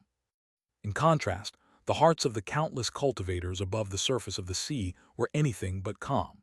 The scene they had just witnessed was the fastest they had ever seen anyone enter the ancient realm, and also the most shocking. That shock would not end, nor would it ever be forgotten. This day could be considered the day that Meng Hao truly rose to prominence in the Nine Seas God world, and was a day that would not be forgotten for countless years to come. Meng Hao turned into a bright beam of light that shot back down into the sea, through the water, into the Nine Seas God world, and then into the Golden Gate stone steel to finally appear beneath the sect in the deep sea. Great waves rolled out across the surface of the sea, and a vortex appeared deep under the water. However, the regions down below which had previously exerted massive pressure on Meng Hao now barely affected him at all. 30,000 meters, 60,000 meters, 90,000 meters, 120,000 meters. Meng Hao surged with energy as he shot downward madly. At the same time, his name shot up in the rankings on the first Golden Gate stone steel. Although he was in 5th place, the name in 1st place only had a depth of 99,000 meters next to it. 99,000 meters is 313 Kaian Zhang, or 10,000, 1,000 Zhang. Meng Hao had already vastly exceeded everyone, except in the matter of the time spent. However, not every rank of depth required time spent. Anyone who could sink down past 180,000 meters would automatically shatter the records of any other name, and would be completely deserving to stand in 1st place. Rumbling filled Meng Hao as he sank down further. 150,000 meters, 180,000 meters, 210,000 meters, 240,000 meters. Finally, when he reached 261,429 meters, he caught sight of the sea floor and was completely shaken. 261,429 meters is 87,143 Zhang. Outside on the first Golden Gate, a bright golden light of unprecedented intensity shot up into the air as Meng Hao's name reached 1st place. When people saw the number next to his name that represented the depth he had reached, they were thunderstruck. Chapter 1082, The Third Fist Strike. First Golden Gate Stone Steel, first place. I once heard that the absolute limit is more than 260,000 meters, but he actually reached the sea floor. That's a place that only truly powerful experts can see. Murmurs of astonishment could be heard in the crowd. Fan Donger was in a daze, and Bei Yu was panting in astonishment. 261,429 meters. The distance the land mass of the Nine Seas God world maintained from the bottom of the sea had always been a fixed number from ancient times until now. Furthermore, no one whose name was recorded on the first Golden Gate Stone Steel had ever reached that depth. The rankings only contain names of ancient realm experts with 5 or less extinguished soul lamps. Because of that rule, no one with that amount of soul lamps had ever gone so deep. It was a position that instantly put someone at the peak, in first place, even if they only managed to stay there for an instant. Not even demonic cultivators who were born in the Ninth Sea could go down so far. The crowds outside of the first Golden Gate Stone Steel burst into a commotion. Cries of shock rang out, and the astonishment felt by the disciples of the Nine Seas God world reached a tempestuous level that swept across the entire sect. The demonic cultivator horde was equally shaken. When they saw Meng Hao's name on the first Golden Gate Stone Steel, their hearts were filled with dread. Although they instinctively hated him in the cultivation world, people respected the powerful. The demonic cultivators also held this awe deep in their hearts, so despite their hatred of him, henceforth, they would no longer dare to provoke him further. Meng Hao was using pure power to shake all hearts. Currently, Meng Hao was now down at the bottom of the Ninth Sea. Despite the incredibly terrifying power of his fleshly body, he could still feel the indescribable pressure weighing down on him. Because of that pressure, he would not be able to remain in this place for very long, perhaps only 10 breaths of time. As he looked around, his heart was shaken to a profound level. At the bottom of the Ninth Sea, he saw a corpse. It was a vast, gargantuan corpse that seemed to make up the entire bottom of the Ninth Sea. It was vastly archaic and ancient, and a huge gash could be seen splitting it apart. Meng Hao was currently standing on the corpse's head. Visible on the forehead were 8 dim stars. A god, he thought, shaken. He suddenly recalled Wang Tengfei, and great waves of shock rolled through him, causing him to stand there silently in the pressure. 1. Stars appeared on Wang Tengfei's forehead when he used the power of gods to fight Meng Hao in chapter 990. He had already reached the point where he couldn't hold on any longer, and he gave one last look over the corpse. Then he turned and prepared to head back up. However, it was in that moment in which he turned that in his peripheral vision he suddenly noticed that located on one of the stars on the corpse's head was a person. It was a woman wearing a long violet garment. It was a woman that Meng Hao remembered. It was an old friend from planet South Heaven. She stood there atop the corpse, her expression complex. 1. In the original Chinese there is a line here which says she was touching something, but doesn't say specifically what. I suspect it's a typo oversight on the part of Urgen, and I don't want to guess at the meaning. For example, she was rubbing her temples, and she was rubbing the corpse would have very different implications. Hanbei, Meng Hao thought, his eyes widening. Everything was dark, with only the corpse letting off the faintest of light. Even with Meng Hao's intensely powerful fleshly body and vision as sharp as lighting, he could just barely make out the image clearly. He began to tremble and opened his eyes widely to look closer, but by that time, nothing was visible atop the star. It was almost as if what he had seen was nothing more than an illusion. Before he could react, the pressure at the sea bottom forced him up. He saw the corpse fading away below him, and his eyes flickered. I feel like what I saw was real. It was no illusion. I'm not sure what caused that to happen, but that woman was Hanbei. Meng Hao was lost in thought as he recalled all the things that had occurred between the two of them. 9 ancient family names, he thought, eyes flashing. Then he thought back to how Hanbei had gone missing back on planet South Heaven. After everyone had returned from the ancient demon immortal sect, Hanbei had vanished completely. Suddenly Meng Hao recalled how strange her disappearance was. It was not simply that nobody could find her. Actually, other than him, nobody even seemed to remember her at all. It was something he had analyzed in the past. The fact that after the ancient demon immortal sect, nobody mentioned Hanbei at all. Regardless of whether any given person personally knew her or not, all traces of her seemed to have been wiped away. Thinking about this now, Meng Hao realized that it was more of a feeling or a guess.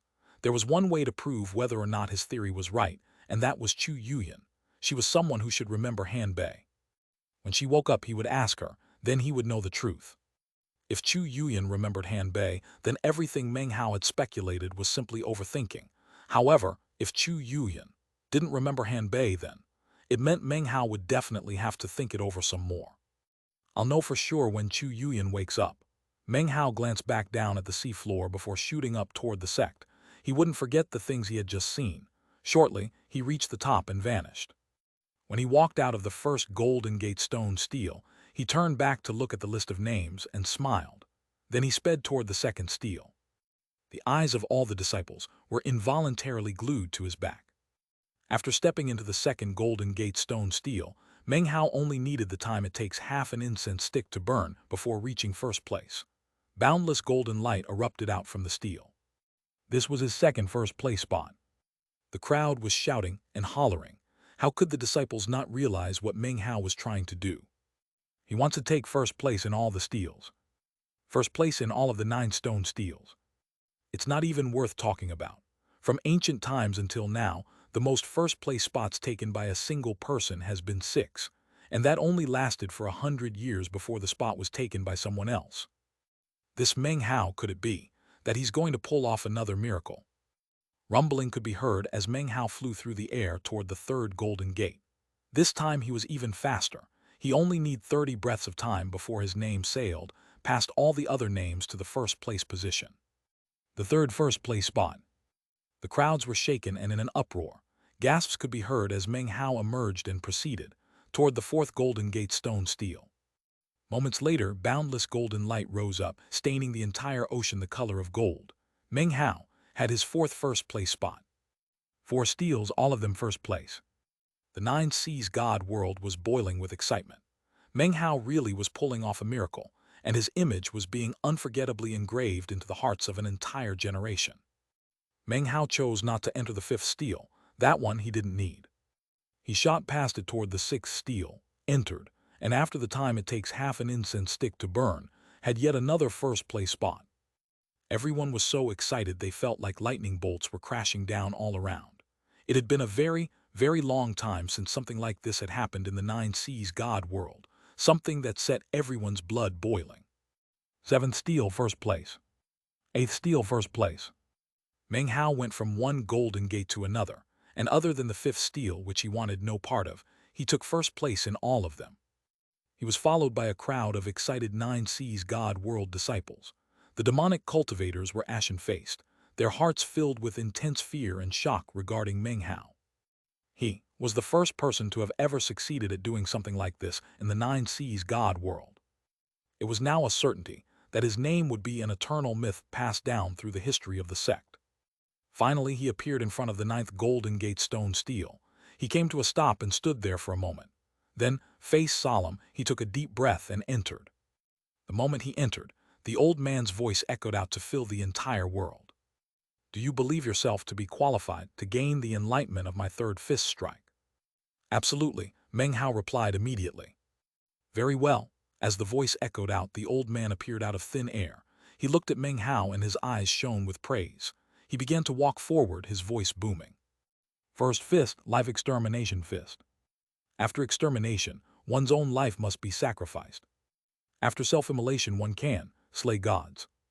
My third fist strike is called God-slaying. The old man's voice thrummed with energy. He strode forward, and all of a sudden, it seemed like he was the world and the world was him. He neared, fist swinging.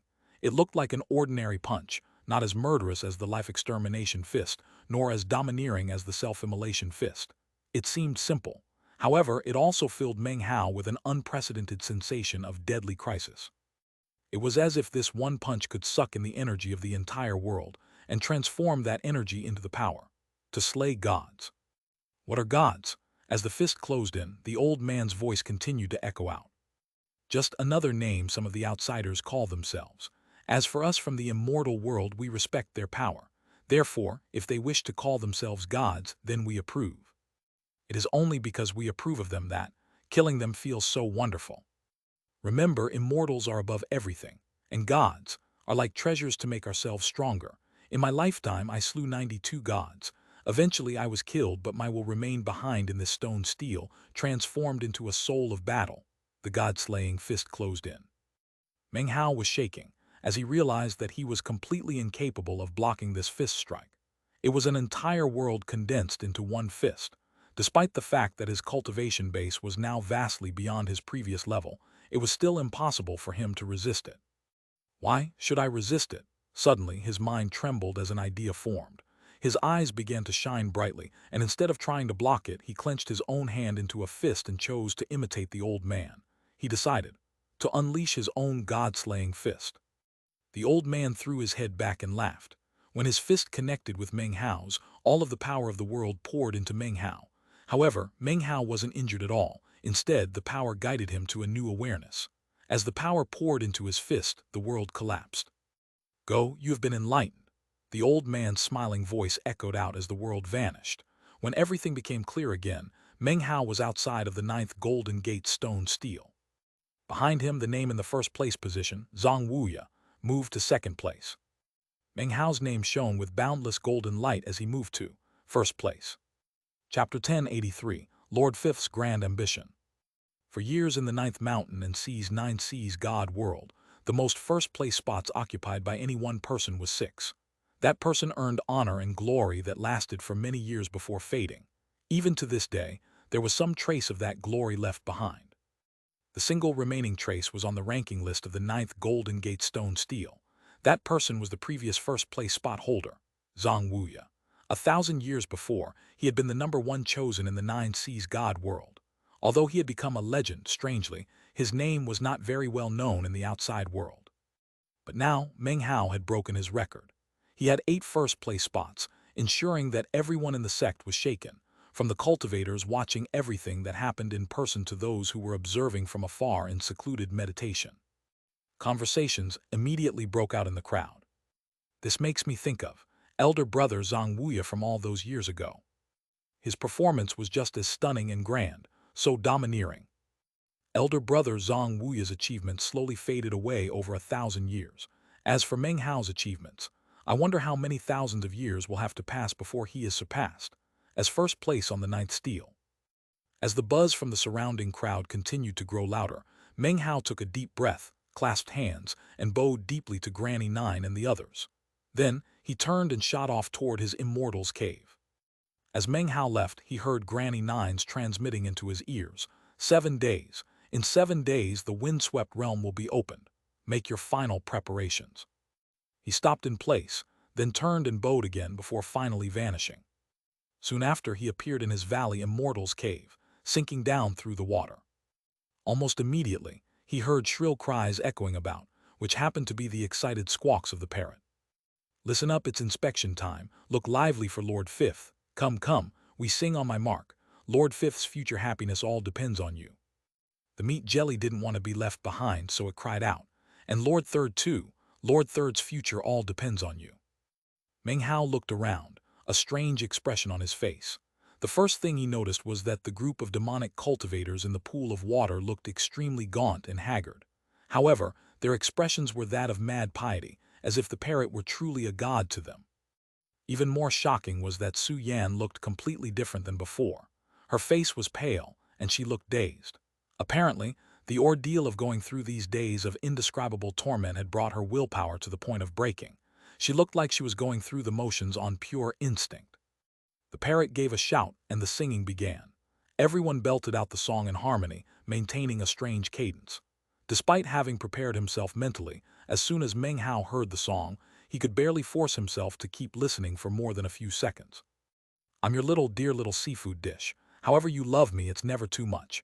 I'm your little dear little seafood dish. Siya Fuwa dish. 1. This latest seafood song is a direct reference to one of the most popular songs in China in recent years. You can find some information about it and even hear the tune here. I feel like I hear this song at least every other day here in China, and it makes me want to rip my ears out. So from now on I'm going to sing Lord Fifth's version of it. The parrot looked around arrogantly, especially as the final verse was sung, and the pitch of the song rose up sharply. In the blink of an eye, the sky went dim, and a huge wind kicked up. Meng Hao's eyes went wide as he stared at all of this happening. He took a deep breath and was unable to stop himself from admiring the parrot and meat jelly. He had handed over a troop of hateful demonic cultivators to the two dunces, and they had come back to him with an impassioned, fanatical singing group. "Stop!" the parrot cried suddenly, flapping its wings to stop the singing. Not a peep could be heard from the singers. Meng Hao didn't even dare to think about what they had experienced to cause them to behave so well. "Look, bitches, don't you remember what Lord Fifth told you? You can't sing that way. You have to have feeling. You need to move your eyes." Enraged, the parrot flew over to a sea turtle and began to beat it viciously with its wings. "And you giant scallop, you need to shine, you hear me? Damn it, you idiot. And the rest of you, what are you looking so happy for? What the hell were you doing with that last verse, huh? What the hell? Lord Fifth wants the tone to rise. Do you understand? Rising tone." After more enraged rebuking, the parrot finally flew over to Meng Hao, looking very apologetic, as if it had failed in its mission. "Hey, we give Lord Fifth a bit more time. These morons don't listen very well. In Lord Fifth's opinion, if we try to sell them now, we'll really sustain some heavy losses. Just leave them in my hands for a bit longer. Lord Fifth has a dream, and that dream is to have a really top-notch seafood song. I'm going to intensify the training immediately. The day will come when I take them out in the ninth mountain and sea. We'll tour the entire mountain and sea realm. We'll travel through the starry sky. Their song will become the melody of all the heavens."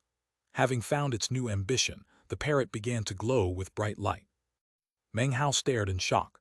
Before he could even say anything in response, the meat jelly jumped in. "Hey, you old pigeon, why are you glowing all of a sudden? Wah, how'd you do that? I want to glow." It suddenly held its breath, causing its face to turn red. Then it let out a mighty bellow, after which it suddenly began to glow with bright light as well. Meng Hao felt a headache coming on. He quickly nodded at the seemingly insane parrot, then hastily turned and flew toward his immortal's cave. As he neared it, he could hear the voice of the meat jelly calling out in irritation. "Listen, you crotchety pigeon, these seafood dishes are obedient thanks to Lord Third's contributions. Lord Third wants bullies. Lord Third wants these seafood dishes sold and exchanged for bullies. I must convert bullies." "Moron, how much do you think you could sell them for? Do you even have a brain? Well, do you? You can count, can't you? Lord Third has a brain. Lord Third's entire body is a brain." When Meng Hao heard this, he cleared his throat and stepped into his immortal's cave. Moments later, more angry bickering could be heard from the parrot. "Moron, fool, idiot. These seafood dishes would only sell for a trifling sum. However, after they've completed Lord Fifth's training, we'll have an incredible singing group on our hands. Whatever place we go to, we can sell out huge concerts. Do you know how many spirit stones we can make? That's the best way to handle things long-term." "You mean like when Meng Hao got all those spirit stones, when he went to the medicine pavilion in the Fang clan?" "Obviously, except that Haoi doesn't count for bird crap. If he can do that, just imagine how much better Lord Fifth can do. I've already figured it all out.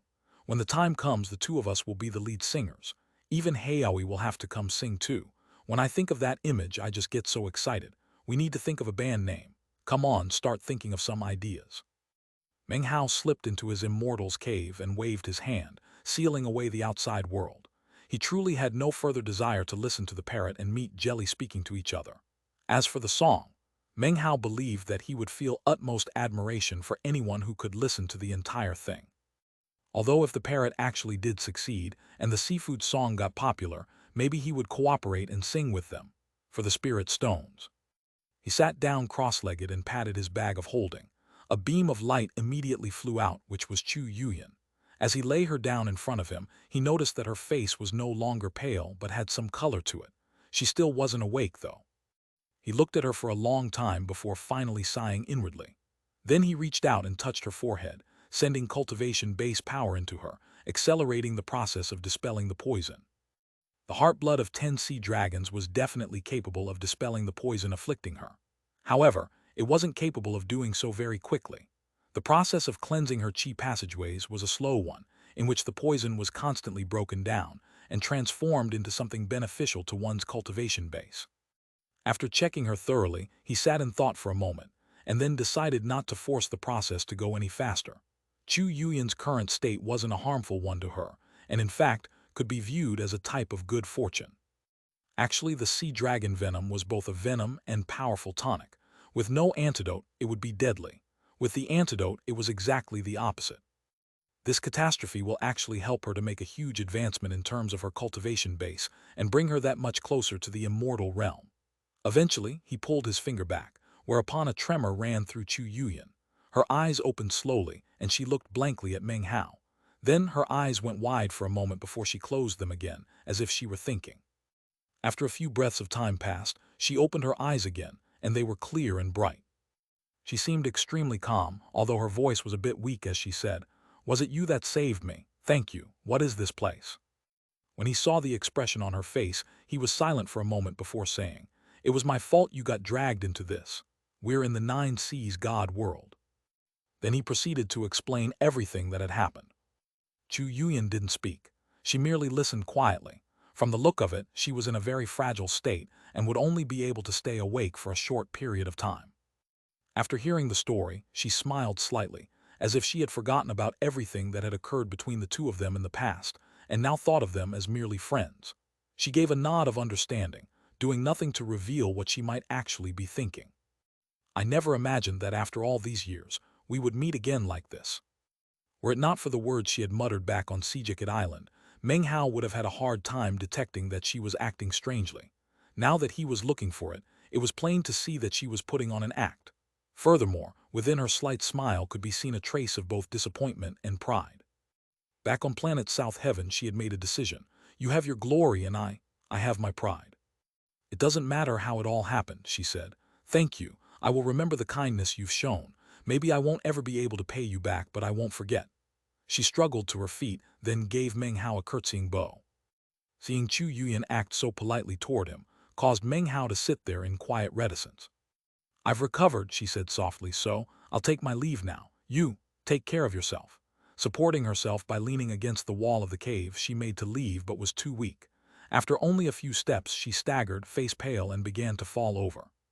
Sighing, Meng Hao reached out to steady her. Biting her bottom lip, Chu Yuyan smiled and said, "Well, don't I look silly? I can walk, Meng Hao, thank you." Brushing away his hand, she took a few steps forward, but then her body weakened, and she toppled over. Her forehead smacked into the stone wall, and because of the weakness of her body and her lack of any of the protection of her cultivation base, it gashed her skin and blood began to flow. She gaped in astonishment and tears welled up in her eyes. She struggled to rise back to her feet but couldn't. Meng Hao stepped forward to help her. "Thank you, but I can do it myself," she said with a weak smile. "Chu Yuyan," Meng Hao growled, reaching down and helping her up. Note from Lord Fifth. "Look, bitches, Lord Fifth is too busy training these idiots to spend much time thinking of a band name, so he colluded with Deathblade to have an impromptu contest. Leave your idea for a band name in the comments below. The winner will receive backstage passes to our debut performance. Well, what are you waiting for? Are you as stupid as Lord Third? Come on, think of some good names." Chapter 1084, The Path to the Windswept Realm. Chu Yuyan trembled and took a deep breath. Then she turned slowly to look at Meng Hao and, summoning all the energy she could muster, said, "Let go of me." He frowned.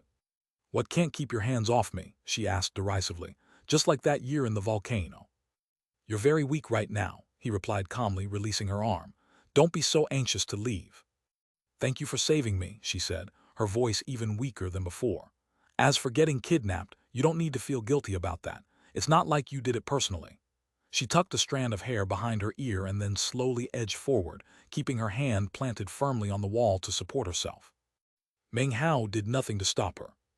Just when she was almost at the exit, her weakness overwhelmed her. Her vision swam, and she lapsed into unconsciousness. Meng Hao sighed, stepping forward and grabbing her before she could fall.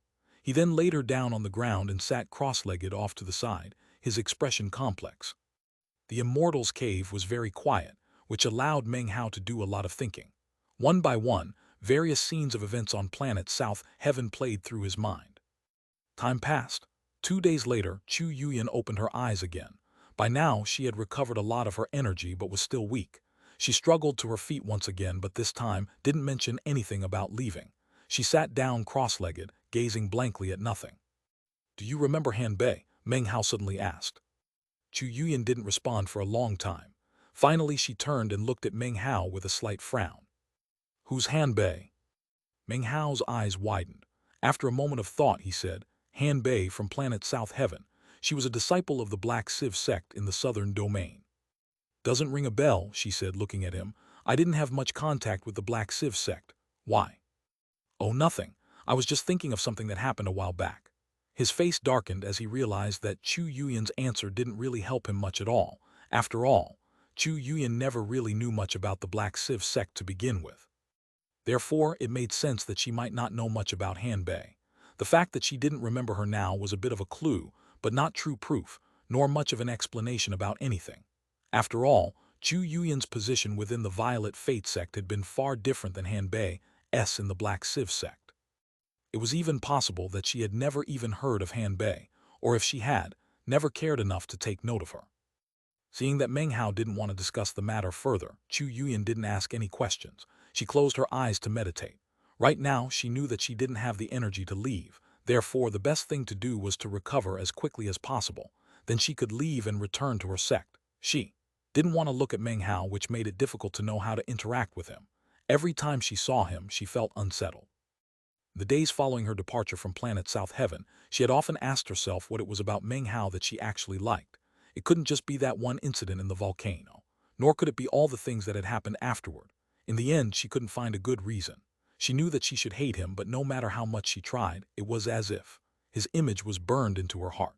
Sometimes it was Fang Mu from the Violet Fate sect, and sometimes it was Meng Hao. Sometimes it was both. She couldn't get rid of those images. It was almost like some type of curse. Chu Yuyan sighed, closed her eyes, and continued to meditate. The immortal's cave was once again silent. After a while, Meng Hao's eyes glimmered as various possibilities flickered through his mind. Maybe I'm just reading too much into it, but the whole situation is very peculiar. After more thought, his eyes began to shine. Although the matter seemed relatively simple, the more he thought about it, the more complicated it got. He was finally convinced that there was definitely something extraordinary going on. The easiest way to discover the truth would be to just go back to planet South Heaven. However, the Black Civ sect is long gone, and it would be hard to track down any survivors. Well, Kinger was there. Once we're reunited, I can ask her and I'll know for sure. If Kinger doesn't remember Hanbei either, then that means there's definitely something very mysterious going on. Due to the imminent opening of the windswept realm, Meng Hao took the time to make various preparations.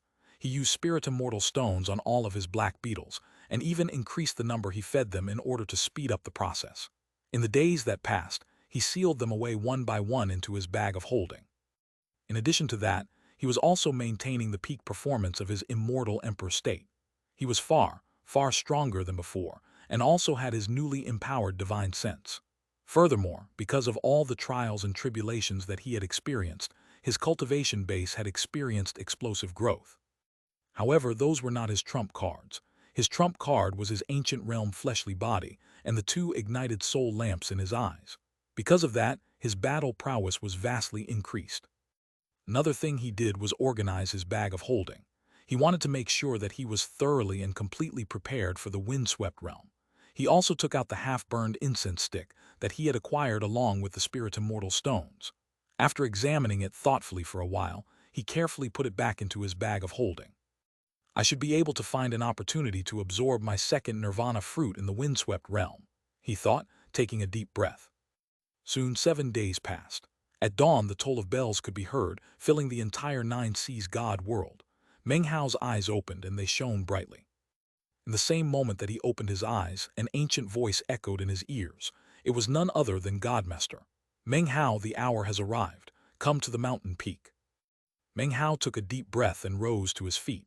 At the same time, he waved his hands, causing numerous bands of black light to fly toward him. In the end, more than 50 black pods landed on his palm, which he then put into his bag of holding. He looked over at Chu Yuyan, who opened her eyes and looked back at him. Take good care of yourself, she said softly. Meng Hao nodded and walked to the door of the Immortal's cave. There, he stopped. The place I'm going to is the shattered remnant of another world. The natural laws there are incomplete, which makes investigation of them that much easier. The venom inside you will dissipate within 7 days, and your cultivation base will be restored. At that time, you will be on the very edge of the immortal realm, on the verge of a breakthrough. Because of the chaos of natural law in the place I'm going, it's actually a very suitable place for immortal ascension. However, there are also many dangers there. Do you want to come along? Chu Yuyan sat there quietly, expressions of confusion and reminiscence flashing across her face. After a long moment, her expression turned to one of resolve.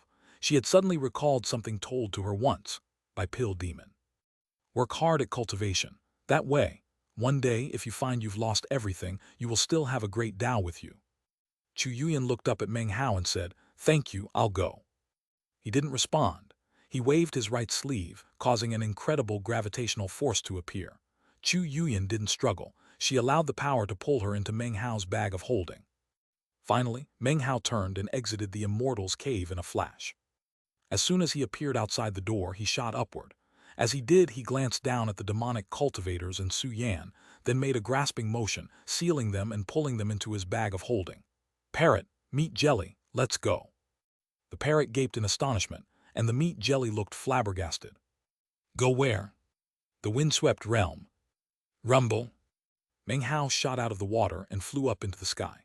The parrot and meat jelly transformed into beams of light that caught up and landed on Meng Hao's shoulder. The meat jelly was still blabbering. "Windswept realm. Where's that? What kind of place is it? I've never been there. How do we get there, huh? Hey, why aren't you saying anything?" "Shut up," the parrot growled. Then it cleared its throat and was about to speak when Meng Hao interrupted. "There are bullies there, and also creatures with lots of fur and feathers." Instantly, the meat jelly grew very serious and the parrot very excited. The two ninnies exchanged glances, then let out whoops of excitement. Meng Hao flew over the lands of the sect at top speed. Soon, the same mountain peak where he had first met Granny Nine and Godmaster appeared up ahead. The top of the mountain was covered with glittering white snow, just like before. However, there was also something new, a pillar of light rising up into the sky, shooting out of the sect, through the ninth sea, and up into the starry sky. Next, 6 additional beams of light appeared from various locations in the Nine Seas God world, which also shot up into the sky. All of the Nine Seas God world spell formations were activated, unleashing incredible power in all directions. As he looked over the scene, Meng Hao was shocked to find that a Tao Realm Patriarch could be seen sitting cross-legged within each of the pillars of light. Granny Nine was there, as were Godmaster and Ling Yunzi. Even the 2 demonic patriarchs were there. In total, 7 pillars of light were shooting up into the starry sky. There, distortions could be seen as a huge rift opened up. Simultaneously, all of the cultivators in the Nine Seas God world, including those of the immortal realm and ancient realm, sat cross-legged in meditation, organized into a massive spell formation. As they unleashed the power of their cultivation bases, the energy of heaven and earth descended, which in turn caused the energy of the Nine Seas God world to erupt explosively. The energy poured into the 7 pillars of light, causing them to shine even more resplendently. Soon, the full power of the cultivation bases of all the Nine Seas God world disciples was being unleashed, including that of the demonic cultivators. The entire sect trembled, and the land quaked. Suddenly, the entire land mass began to rise. Every inch that it rose caused the 7 pillars of light to grow even stronger. Massive rumbling could be heard, and the rift up in the starry sky opened wider. That rift was apparently the path to the windswept realm. The entire land mass rose higher and higher, faster and faster. Soon, it was rising hundreds of meters with every movement. Sea water cascaded down off of it. Meng Hao was shaken as he stood there watching all of this happen, his eyes shining with anticipation of reaching the windswept realm. Other than the fact that half of the world crumbled away and many natural laws changed, everything else is a perfectly preserved replica of one of the lower realms of yesteryear. "The windswept realm," he murmured. Chapter 1085, Arriving in the Windswept Realm. "Are you mmmmblllly?" Booms like thunder filled the ninth sea, echoing out powerfully in all directions. The waters boiled and roared, almost as if an awakening giant were about to burst out from under the surface. That giant was none other than the Nine Seas God world. It rose up 300 meters, then 3,000 meters. In the space of a few breaths, massive rumbling filled the entire ninth sea as a huge land mass flew up into the air. From a distance, it looked like a gigantic island, with 7 beams of light shooting up from it. The light flew up into the starry sky, causing the rift up above to grow larger and larger. At the same time, Fan Donger appeared near Meng Hao on the same mountain. She was also looking up into the sky, her expression that of nervousness and excitement. In addition to Fan Donger, there were 3 others, 2 men and a woman. They looked familiar to Meng Hao, and he quickly placed them as other chosen disciples of the Nine Seas God world. All of them were waiting with keen anticipation. On the other side of the mountain, more figures appeared in quick succession. Yu was one of them. She stepped out slowly, flanked by 3 other demonic cultivators. All of them had profound cultivation bases. One of them, Meng Hao recognized. He was none other than the burly body cultivator he had fought not too long ago. Obviously, when the Nine Seas God world opened the windswept realm, it would not just be Meng Hao entering by himself. All of these people would be joining him. Meanwhile, similar scenes played out in the Eighth Sea. There, columns of light rose up from the God world just like they had in the Ninth Sea, shooting up into the starry sky to open a huge rift. On the Eighth Sea, a huge continent appeared, upon which a group of 8 people could be seen waiting in anticipation. One of those people was extremely gaunt and stood apart from the others. He was surrounded by countless swirling bones, and his eyes shone with a cold gleam as he smiled slightly. Windswept realm, I should be able to kill to my heart's content. It was the same in the 7th Sea, the 6th Sea, the 5th Sea, and the 4th Sea. As of this moment, huge land masses rose up from all of them, as well as towering columns of light which tore open rifts in the starry sky. On the 4th Sea, laughter rang out. A young man stood there wearing a long black robe, laughing heartily. On his forehead, an echelon mark could be seen, glittering brightly. A brutally cold gleam could be seen in his eyes, and as the rift in the starry sky slowly opened up, his laughter grew louder. Countless people stood respectfully in front of him, showing incredible reverence. By this point, each and every member of the echelon could be seen on the surfaces of the seas in their respective corners of the mountain and sea realm. All of them were waiting for the windswept realm to open.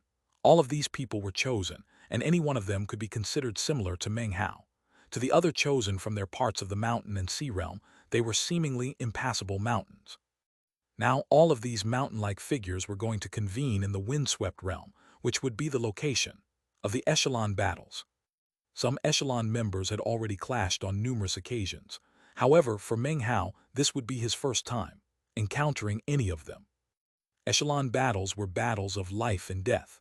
They were not expressions of mere friction between members, but a method of determining who was the most powerful among them. As for all of the other people who entered the windswept realm with the echelon, they were secondary, mere adornments really. Of course, if they were qualified, it wouldn't necessarily be impossible for them to kill one of the echelon members and even steal a place in the echelon itself. A young woman flew through the air near the 3rd mountain. She wore a long, white garment and was so immaculately beautiful that she could cause all other life forms to dim in comparison. This was the same woman who had been playing Go with the young echelon member from the 1st mountain. She had left to search for Meng Hao after sensing his presence, hoping to play a game of Go with him and discuss the Tao. She was the immortal ancient successor, Zuer. 1. Zuer was introduced in Chapter 1058. Oddly, this is Chapter 1085. She suddenly stopped in place and turned her head. A beautiful smile could be seen on her face, and all of a sudden, the entire world, even the entire starry sky, seemed to shine brightly. Looks like I can save a lot of energy and not go all the way to the 9th mountain, she thought. I'll just look for him in the windswept realm. Smiling, she headed toward the 3rd sea. She was not in the echelon, but she was someone who any echelon member would view as extremely important. In fact, anyone who could obtain her assistance would assuredly grow much more powerful than the others and would make much more progress on the path of the echelon. In fact, their chances of final success would be even greater. All of the great seas in the mountain and sea realm were boiling and roaring. Rifts opened up in the starry sky, growing larger by the moment. If there was a position in the mountain and sea realm that enabled you to see all of the various starry skies, then you would be able to see that. The rifts above all of the 9 seas of the mountain and sea realm formed a straight line. However, currently it was as if that line had been cut into 9 segments, which were beginning to stretch out across their respective mountains and seas. It was obvious that soon those lines would join together to form a path, a huge rift connecting together through the entire mountain and sea realm. At that time, the windswept realm would be completely opened. Everyone was waiting in anticipation. Meng Hao took a deep breath, and his eyes glittered brightly. He could also sense that each and every one of the other echelon members in the other mountains and seas was waiting just as he was. It was at this point that Godmaster's voice rang out over the 9th sea. The will of the 9th sea accepts the orders once set down by Paragon Sea Dream. Let the 9th sea's will opened the windswept door. Instantly, the ninth sea began to rumble. Huge waves surged back and forth as a sword began to rise up out of the water. It was completely formed of seawater, and in the blink of an eye, it flew up into the sky with shocking speed. This was a sword that seemed capable of exterminating all life. Almost in the same moment that the sword appeared, it shot toward the starry sky, where it slashed at the rift. The entire world trembled, and cracking sounds echoed out, causing the minds of all onlookers to tremble. A huge rumbling sound could be heard as the rift suddenly tore open, ripping directly toward the eighth mountain. It almost looked like the starry sky was shattering. It was an assault on the eyes, causing everyone who saw it to be shaken to the verge of madness. Simultaneously, above the eighth sea, countless cultivators watched as the rift from the ninth mountain and sea ripped toward them. In the blink of an eye, it merged with the rift above the eighth mountain, whereupon a huge blade shot out from the eighth sea up toward the starry sky and ripped it open further. Rumbling could be heard as the force from the blade caused the rift to rip open toward the seventh sea. Next, a huge pagoda flew up from the seventh sea, causing the rift to rip toward the sixth sea. It was like a cycle.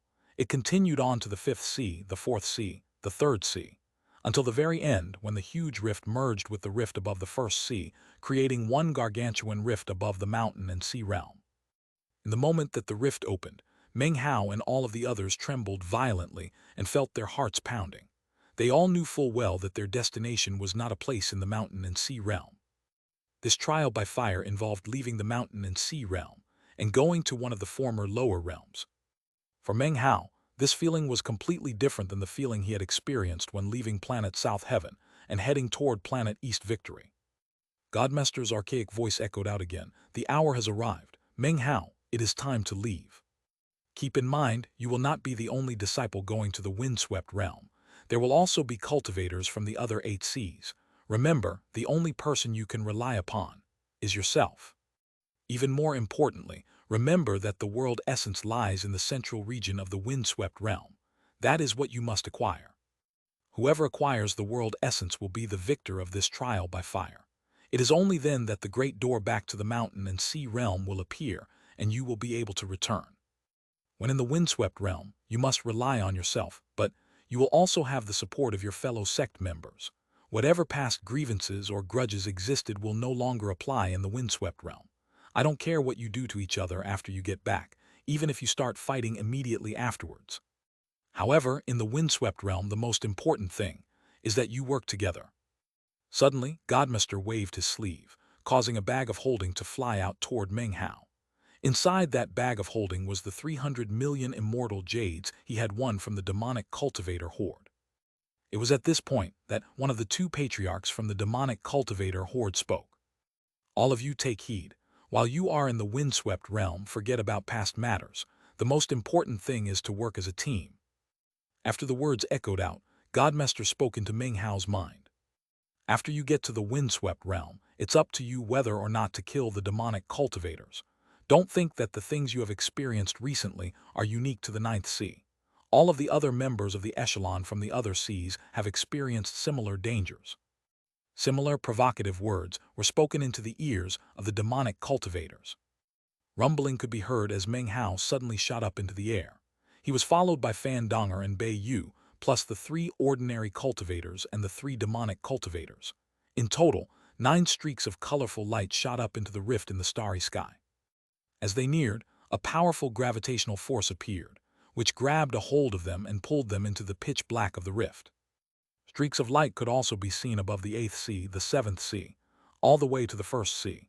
In each and every case there were 9 people, no more, no less. The only exception was in the 3rd sea, where the young woman Zuer joined the group, bringing their numbers to a total of 10. All in all, 82 cultivators shot into the rift. Of that entire group, Meng Hao was the first to enter.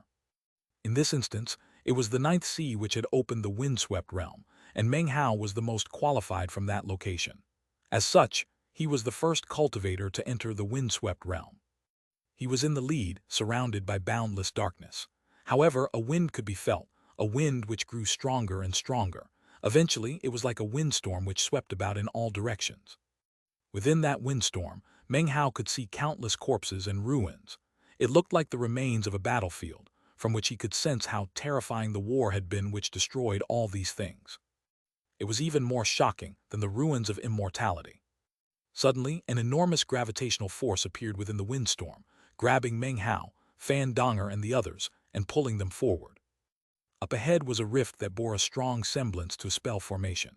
It was filled with an ancient aura, making it impossible to determine how long the spell formation had stood there, surrounded by the wreckage of war. There was no time to examine his surroundings. Despite having seen the glow of magical treasures in the surrounding ruins, Meng Hao didn't have a chance to grab any of them. He and the others from the Ninth Sea shot toward the spell formation rift and were instantly sucked in. In that moment, they were suddenly swept across the void and into a strange world. Before any of them could even see clearly, Meng Hao heard trembling, awestruck voices echoing out around him. "We respectfully welcome all grand immortals." Note from Deathblade. Urgen included an interesting note with this chapter. He mentioned that the release of this chapter marked his birthday, as listed on his identity card. He points out that he usually celebrates his birthday according to the lunar calendar, not the Gregorian solar calendar. Madame Deathblade and many Chinese people do the same thing. Tracking the lunar birthday means that the birthday falls on a different calendar day every year when using the Jandek calendar that most of us do. Chapter 1086, Desire in the Windswept Realm. The Windswept Realm. Once one of the 3,000 lower realms, it was called the Garden of the Immortal World, and was regarded as one of the 100 most important realms. Many cultivators appeared here who eventually ascended to the immortal world, where they occupied numerous positions of immortal authority. In fact, there was even an imperial lord who had arisen from there. An imperial lord was a venerable stage that existed between the Tao realm and the Paragon realm. That was in the heyday of the windswept realm, when it was filled with countless lands and seas, and experienced an endless baptism from the immortal river of the Paragon immortal realm. Back then, the windswept realm was even called Little Immortal World. Its skies were bright blue, touched with occasional immortal rain that virtually bathed the life forms of the lands in an immortal will. The enormous immortal river in its sky was like a waterfall that fell down onto the lands below, causing an endless wind to gust. That wind would catalyze the life force flames of all living things, making the place extremely suitable for cultivation. Even mortals who lived there had extremely long lives, and it was not uncommon for them to live longer than 2 60-year cycles. That was how the windswept realm got its name. The cultivators of the windswept realm, the Paragon immortal realm, was a fear-inspiring place. They were both inspired by its power, and at the same time, feared it. They showed extreme respect to any immortal who descended from the Paragon immortal realm. To them, even the slightest word uttered by an immortal was something of profound importance. In fact, any expression or tone of voice that could cause displeasure to an immortal was not tolerated in the windswept realm. Of course, not all immortals were so easily displeased. Most immortals were revered, but not intensely feared. After all, the windswept realm had existed for an eternity, and many patriarchs or other members of the various sects or clans there eventually ascended to the immortal world.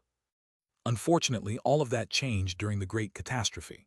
The windswept realm as a whole collapsed, and more than half of its lands were lost, as if they had been swallowed up by some great beast. The fires of war swept about, and as a result, it no longer seemed like a celestial paradise, but rather was reduced to ruins. Most importantly of all, the immortal river was cut off. Like the other realms, the windswept realm was cut off, leaving it in isolation. As the years went by, the world slowly recovered, but that obstacle always remained. Therefore, the people of the windswept realm were unaware of everything happening outside of their world. They thought that the Paragon immortal realm was still as eternally powerful as ever. Therefore, any immortal who visited their realm was met with a deferential respect that was ingrained in their blood and was as strong as ever. Furthermore, it had been a very long time since anyone from the windswept realm had ascended to the immortal world. That led to hesitation on their part. As for their cultivation bases, they were limited to the cauldron-seeking stage, making it impossible for them to advance further into immortal ascension, which would make it possible for them to leave their world. 1. Cauldron-seeking is a stage in Urgen's other 2 novels, Beseech the Devil and Renegade Immortal.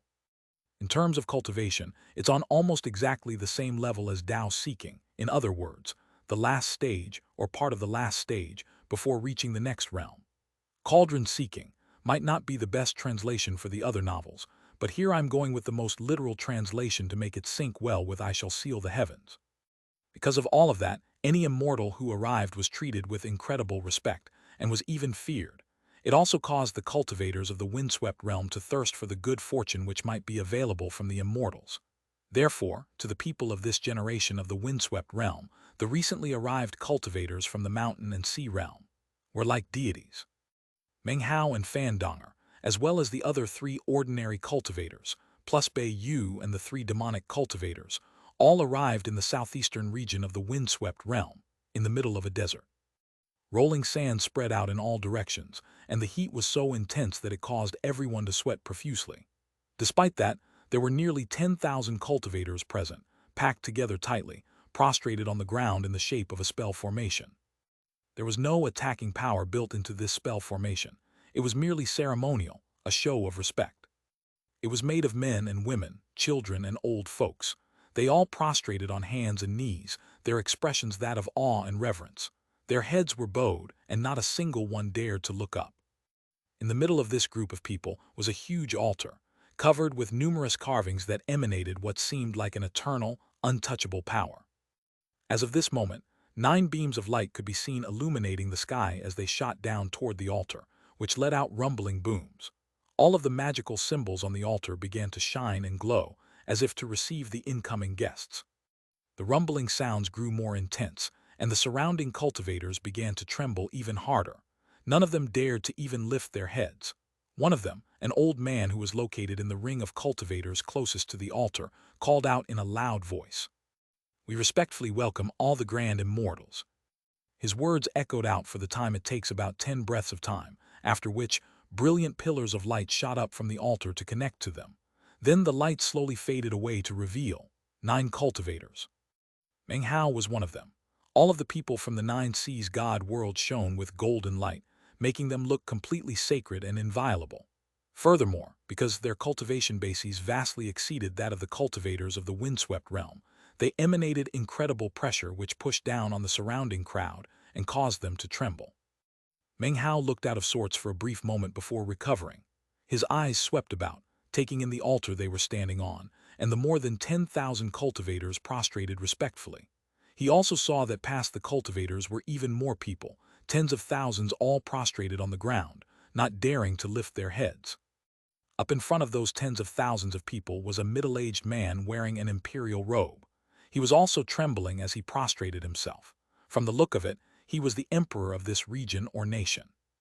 Neither Meng Hao, nor the others with him, were used to having such a large group of people prostrating in deference.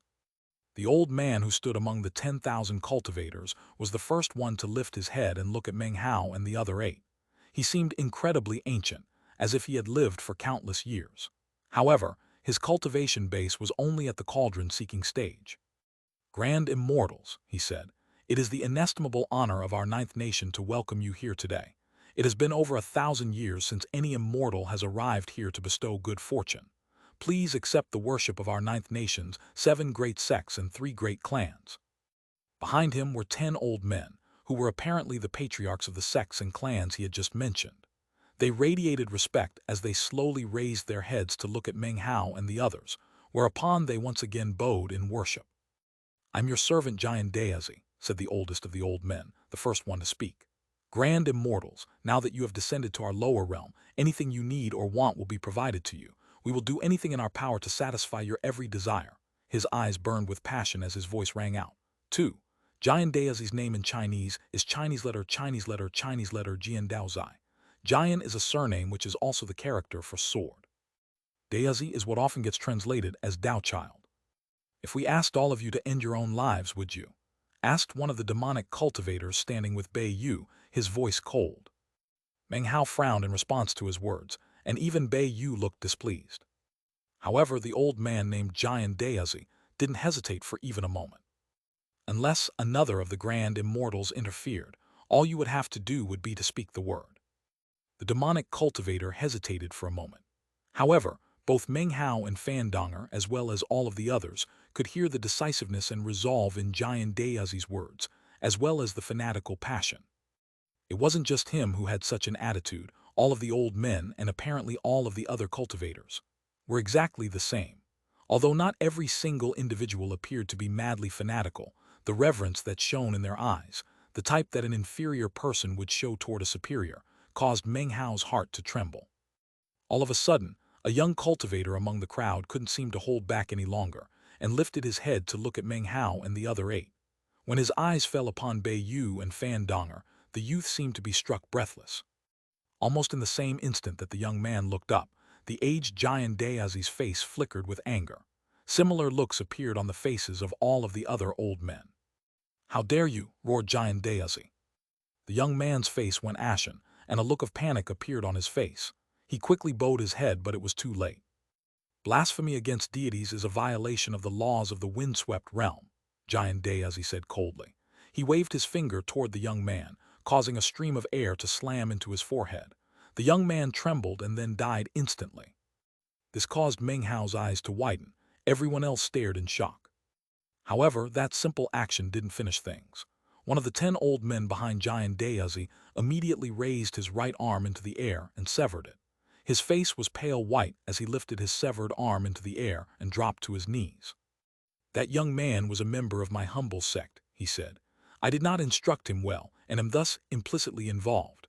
I hope my severed arm will lessen the wrath of the grand immortals."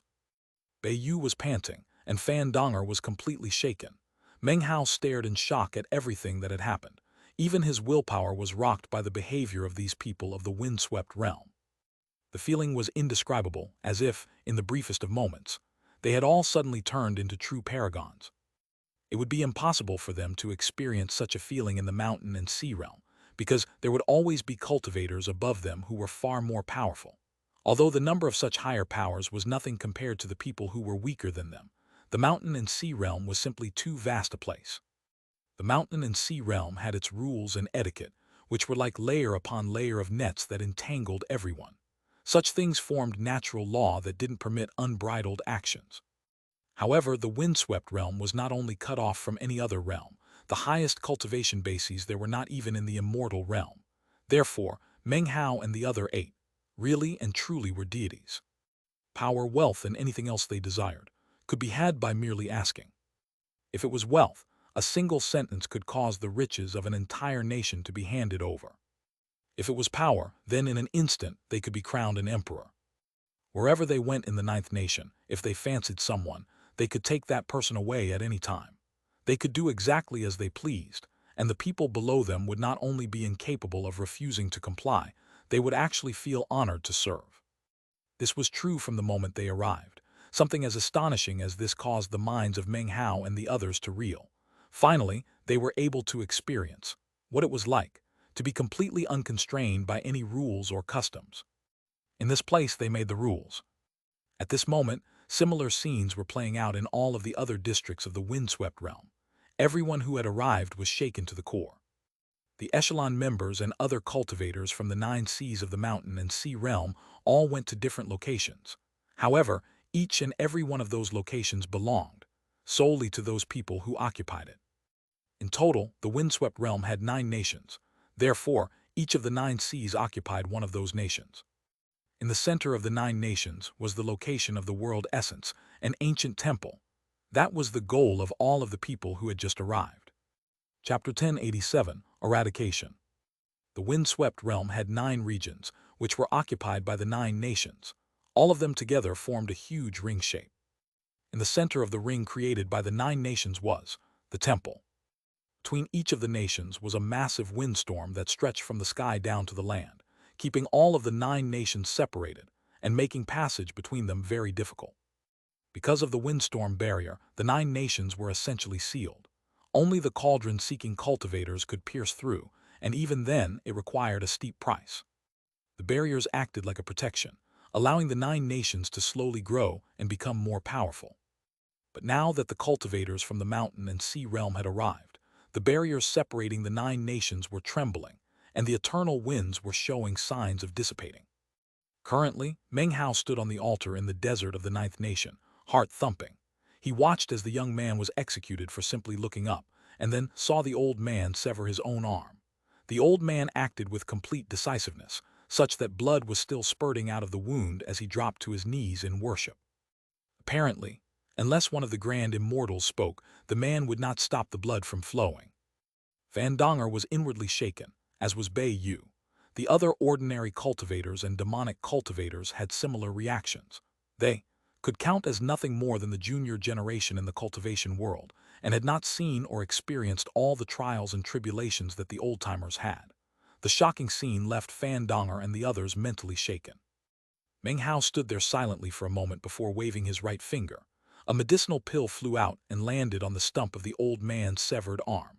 In the blink of an eye, the wound healed, and the missing arm gradually began to grow back. The old man trembled as he looked appreciatively at Meng Hao.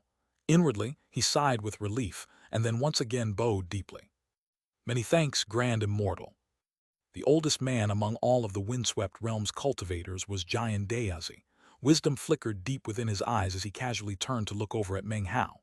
Then he clasped hands and said, "Grand Immortals, we invite you to enter the temporary imperial residences we have set up here in the Ninth Nation.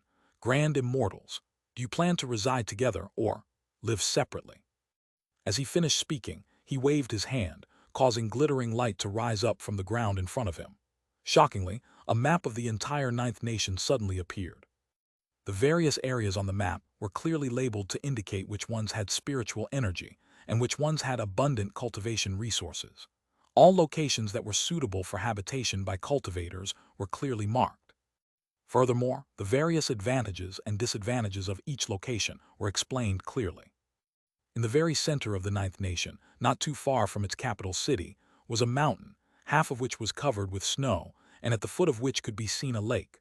Furthermore, it was possible to see that much of the vital energy of the Ninth Nation as a whole was gathered there. In addition to that mountain, there were two other locations which could be considered superb. As for the others, most were ordinary in nature. After glancing over the map, Meng Hao's eyes flickered almost imperceptibly, and he looked back at Jade.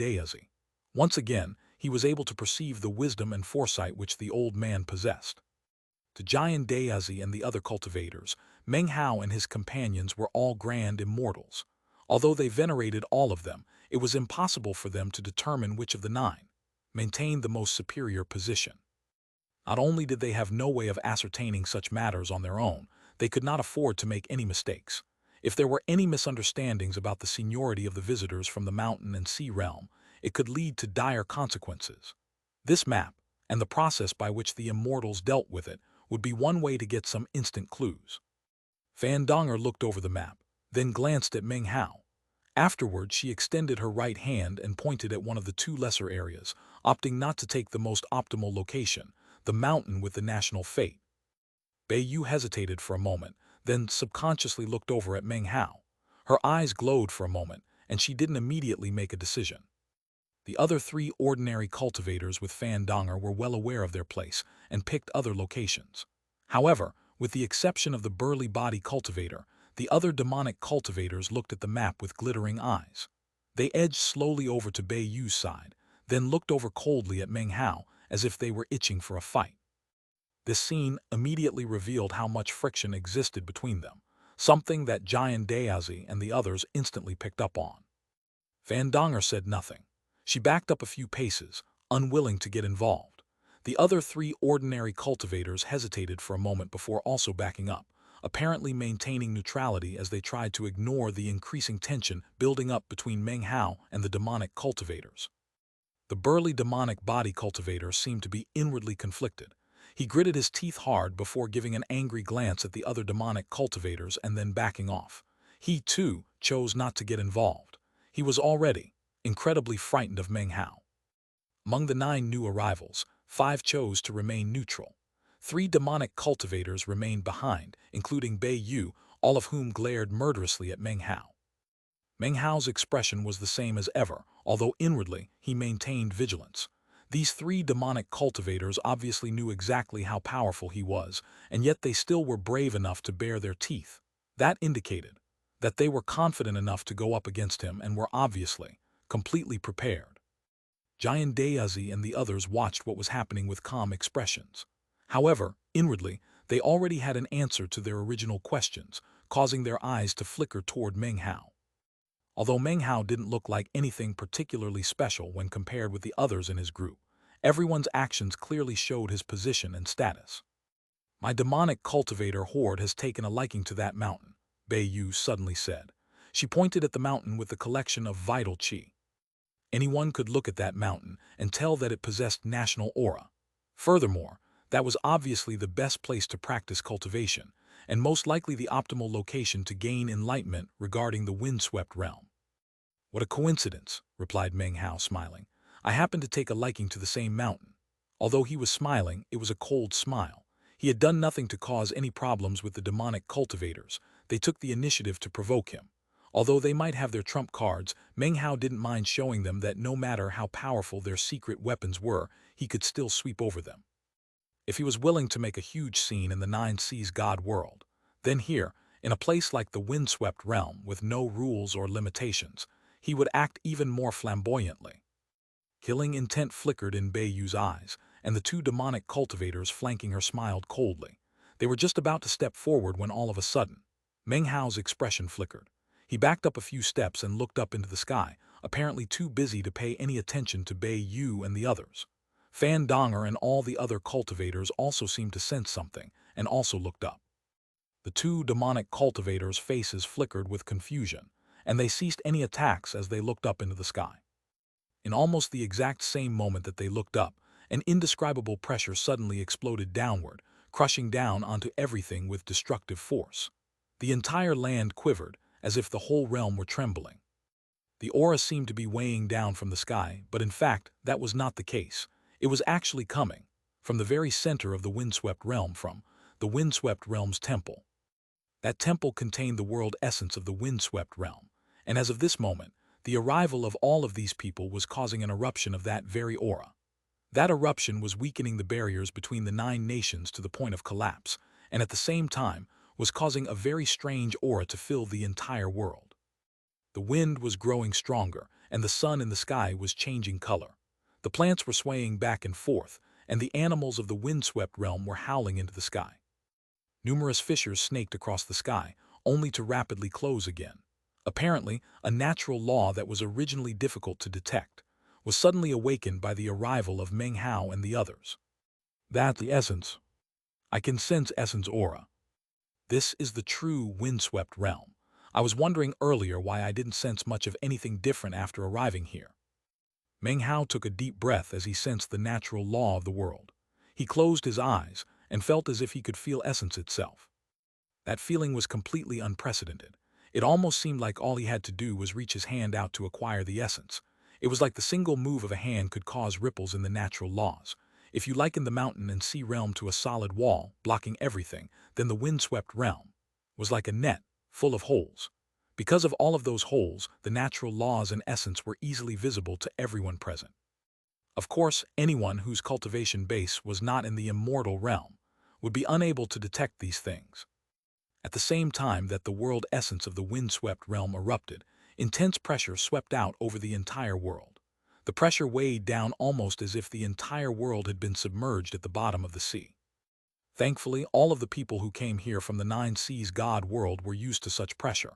Despite its intensity, it didn't affect them very much, Meng Hao included.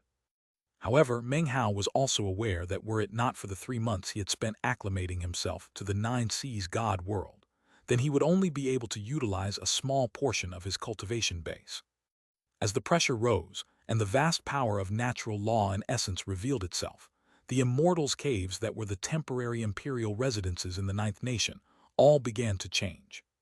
That was especially true of the mountain which possessed national aura. As of this moment, it seemed to transform into a golden dragon. Apparently, that mountain was the center of all of the natural law and essence of the 9th nation. Gradually, a windstorm began to build up around the mountain. Thunder boomed as the wind swept about. Anyone could sense that this mountain was extraordinary, and that if you practiced cultivation there, the benefits would be extreme. Earlier, Meng Hao hadn't been dead set on acquiring that mountain, but now it was something he had to have. Eyes flickering, he looked over at Giant Dayazi and noticed that a very faint smile could be seen on his face. What a cunning old fox, he thought. Meng Hao didn't mind. Without sufficient intelligence and wisdom, the weak could never survive for long in the cultivation world. Many times, the ability to scheme was the greatest type of power. There's something else fishy going on, he thought. It would be far too simplistic if Giant Dayazi's scheming were limited to this. As Meng Hao stood there thinking, Bei Yu and the other two demonic cultivators exploded with killing intent and began to close in on Meng Hao. However, it was in that exact moment that, all of a sudden, a clap of thunder could be heard. The sky exploded, and Meng Hao's face flickered as he suddenly sensed Chu Yuyan, Su Yan, and all of the demonic cultivators in his bag of holding spit up blood. Nine is the limit, a voice rang out. Every sea can send 9 people into the windswept realm. Anyone who exceeds that number cannot stay in the windswept realm and will be wiped out. Instantly, Meng Hao understood. Chapter 1088, The First Death in the Windswept Realm. In the moment that Meng Hao's face flickered, the same reaction could be seen on the faces of Fan Donger and her group of cultivators, as well as Bei Yu and the demonic cultivators who had been roiling with killing intent. Only the burly body cultivator's expression was the same as ever, as if he hadn't even noticed anything. Everyone else, on the other hand, could sense reactions from things within their bags of holding. Furthermore, a shining red sealing mark appeared on the hands of all 9 of them, marks that seemed to indicate that they possessed certain qualifications. Damn it! Fan Donger had an extremely unsightly look on her face, as did all the others. The 2 demonic cultivators were no longer even thinking about Meng Hao. They stopped in place and used every possible method available to brace themselves for what was about to come.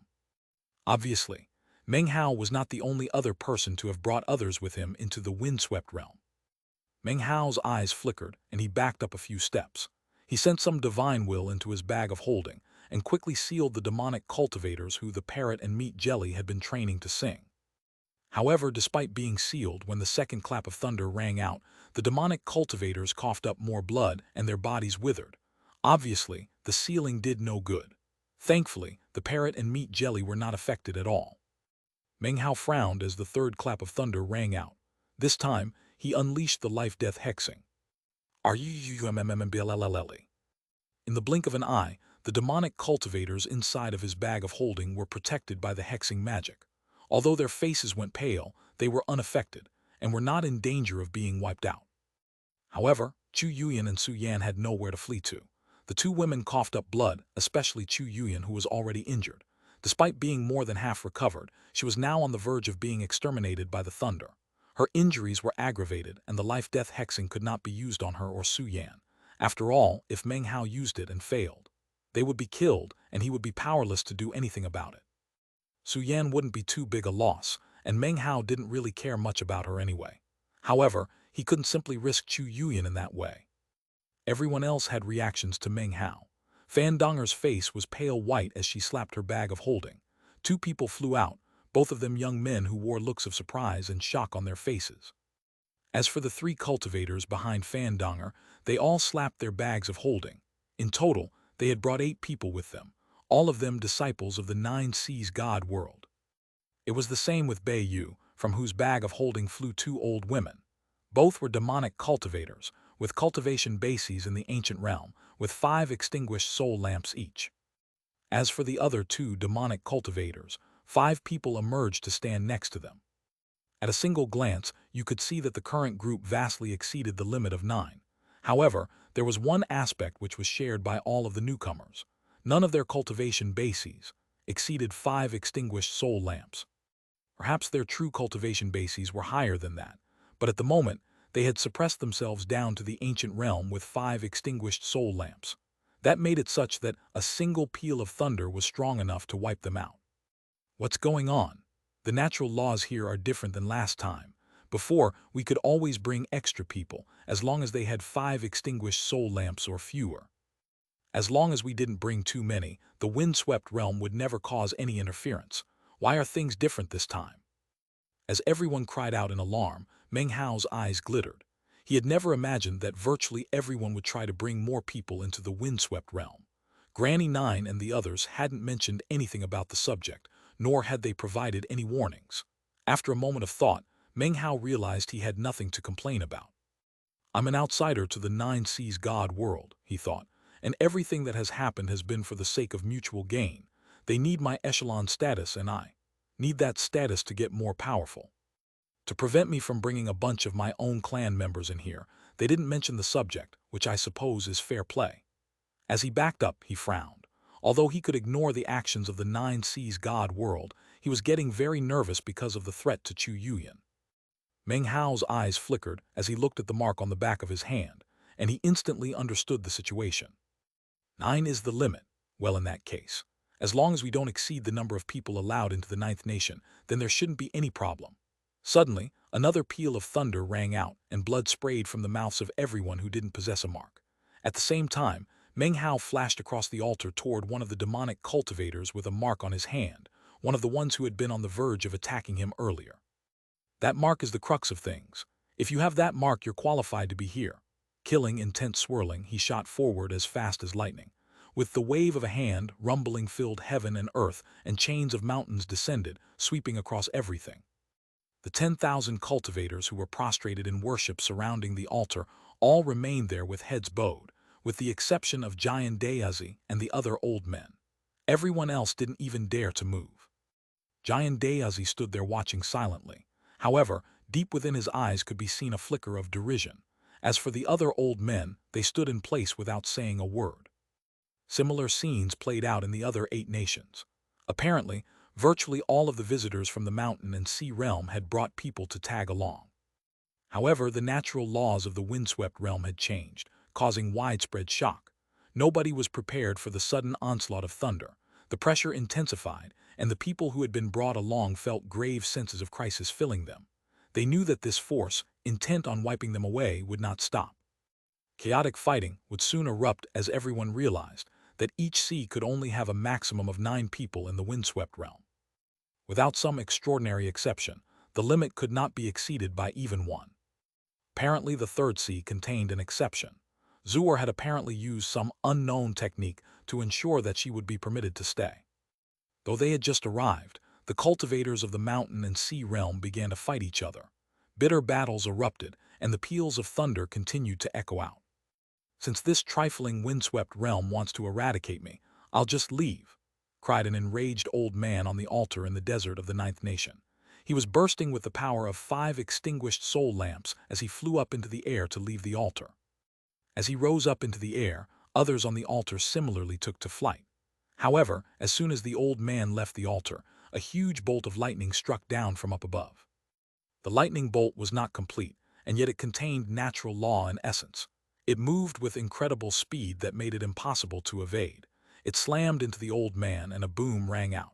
Before the man could even scream, he was completely wiped out in body and soul, transformed into nothing more than ash. The scene caused everyone else to gasp, and the cultivators who had just flown into the air suddenly stopped in place, expressions of astonishment covering their faces. Meng Hao's eyes flickered, and he smiled slightly. "I like this place," he said, extending his right hand and causing the chains of mountains to rumble. Blood demon heads materialized as he began to fight. Booms rang out, and he turned into a huge golden rock. With a flash, he was slashing the demonic cultivator's head, after which he turned and unleashed the life extermination fist on one of the other 2 howling demonic cultivators who had leaped to attack him. The fist struck nothing but air, and yet blood sprayed from their mouths and booms rang out. One of them exploded into pieces, and the other was sent tumbling off of the altar, after which a bolt of lightning fell and exterminated him. Simultaneously, a stream of red chi rose up from the dead demonic cultivator. Eyes glittering, Meng Hao reached out and grabbed it, then sent it into this bag of holding, toward the back of Chu Yuyan's hand. It turned into a sealing mark, which instantly put her out of danger. She now had the qualifications to be in this place. He quickly sent her a large quantity of medicinal pills to help her recover. "Meng Hao, what are you doing?" cried Fandonger. The altar was instantly thrown into chaos. The fact that Meng Hao had instantly resorted to violent fighting caused the older cultivators and demonic cultivators to guess about the natural laws of the windswept realm, and they also began to attack. "Can't you see?" Meng Hao said. "Only 9 people are allowed to be here. If we don't kill them, then they'll kill us. It doesn't matter which of us dies. As long as only 9 remain alive, everything will be fine. Even if you don't attack, those stowaways will continue to grow weaker from the thunder. Therefore, their only option is to kill us and take our places." Meng Hao waved his hand, causing his divine flame immortal meridian to erupt with power. Flames rolled back and forth, a mass of destruction. In response to Meng Hao's words, the two young men behind Fandonger suddenly launched attacks, not against Fandonger, but rather against the other three cultivators who had arrived in the windswept realm by the correct method. Booms echoed out. Fandonger was helpless to stop anything that was happening. Both the demonic cultivators and ordinary cultivators devolved into even more chaotic fighting. Bayu looked extremely nervous as the two old women next to her looked around angrily and then began to levy vicious attacks in all directions. Of course, the stowaways were the most nervous of all. As the thunder continued to boom, they received continuous injuries. Their current situation was like a sword hanging over their heads. They could see the red marks on the hands of Meng Hao and the others, and knew that they represented the qualifications to be in this place, to be immune to the peals of thunder. If they didn't quickly earn themselves qualifications, they would die without a doubt. Blood-curdling screams rang out constantly, and fierce fighting raged. As more people died, more chances were presented to survive. Under such pressure of life or death, it was a matter of this isn't about you dying, it's about me living. Don't blame me. I don't want to do this, but I have to keep living. The demonic cultivator who had brought up the idea of all the local cultivators ending their own lives ended up dying at the hands of one of the other demonic cultivators that he had brought along. He could only watch helplessly as he heard similarly cold words spoken to him, and then saw the red mark fade from his hand. The cultivators brought by Fandonger were also killed by fellow sect members. They died, eyes wide with regret. Miserable screams rang out constantly as the number of people on the altar slowly grew smaller and smaller. At the same time, the booms of thunder grew more intense and more frequent. Chapter 1089, Who's Fighting and Who's Watching? Meng Hao was in the middle of it all, fighting fiercely whoever he encountered. The viciousness on display caused Giant Dayazi and the others to go cold with fright. Giant Dayazi himself gasped and stared at Meng Hao with renewed fear and awe. Because of a unique reason, Giant Dayazi had lived for a very long time and seen many immortals. Although his cultivation base was not very high, he was intelligent and discerning, and could tell that Meng Hao possessed strength that the other immortals simply did not. He must be in the immortal world's feared echelon, he thought, his eyes widening. Blood flowed off of the altar in bright red rivulets, even streams, which spread out into the desert sands. The reek of blood spread out, filling the air, even covering some of the magical symbols on the altar, causing them to cast bizarre light into the air. Fewer and fewer people could be seen on the altar. Originally, there had been more than 20, but now there were only 11. Fandonger and Bei Yu were still there, but the other cultivators who had originally joined them had all been replaced, with the exception of the burly body cultivator, who managed to cunningly avoid all attacks levied against him. Fandonger was no longer flanked by 3 people but 2. They were both young, their faces pale white, with blood seeping out of the corners of their mouths. Pools of blood could be seen beneath their feet. Originally, Bei Yu had been accompanied by 2 other demonic cultivators. Now, there were 5. 2 were old women, plus 3 other demonic cultivators. Those who had brought them here had been killed by other cultivators, and these were the ones who had managed to hold out until the very end. However, thunder still boomed, and as for the number of people present, there were still too many. Among the 11 people present, 8 had red sealing marks on the backs of their hands. Those who didn't included 1 ordinary cultivator and 2 demonic cultivators. All of them had ashen faces and absolutely no sealing marks. Those sealing marks were like a seal of life, a mark of approval from the windswept realm. Anyone who had that sealing mark would not be wiped away by the heavenly thunder.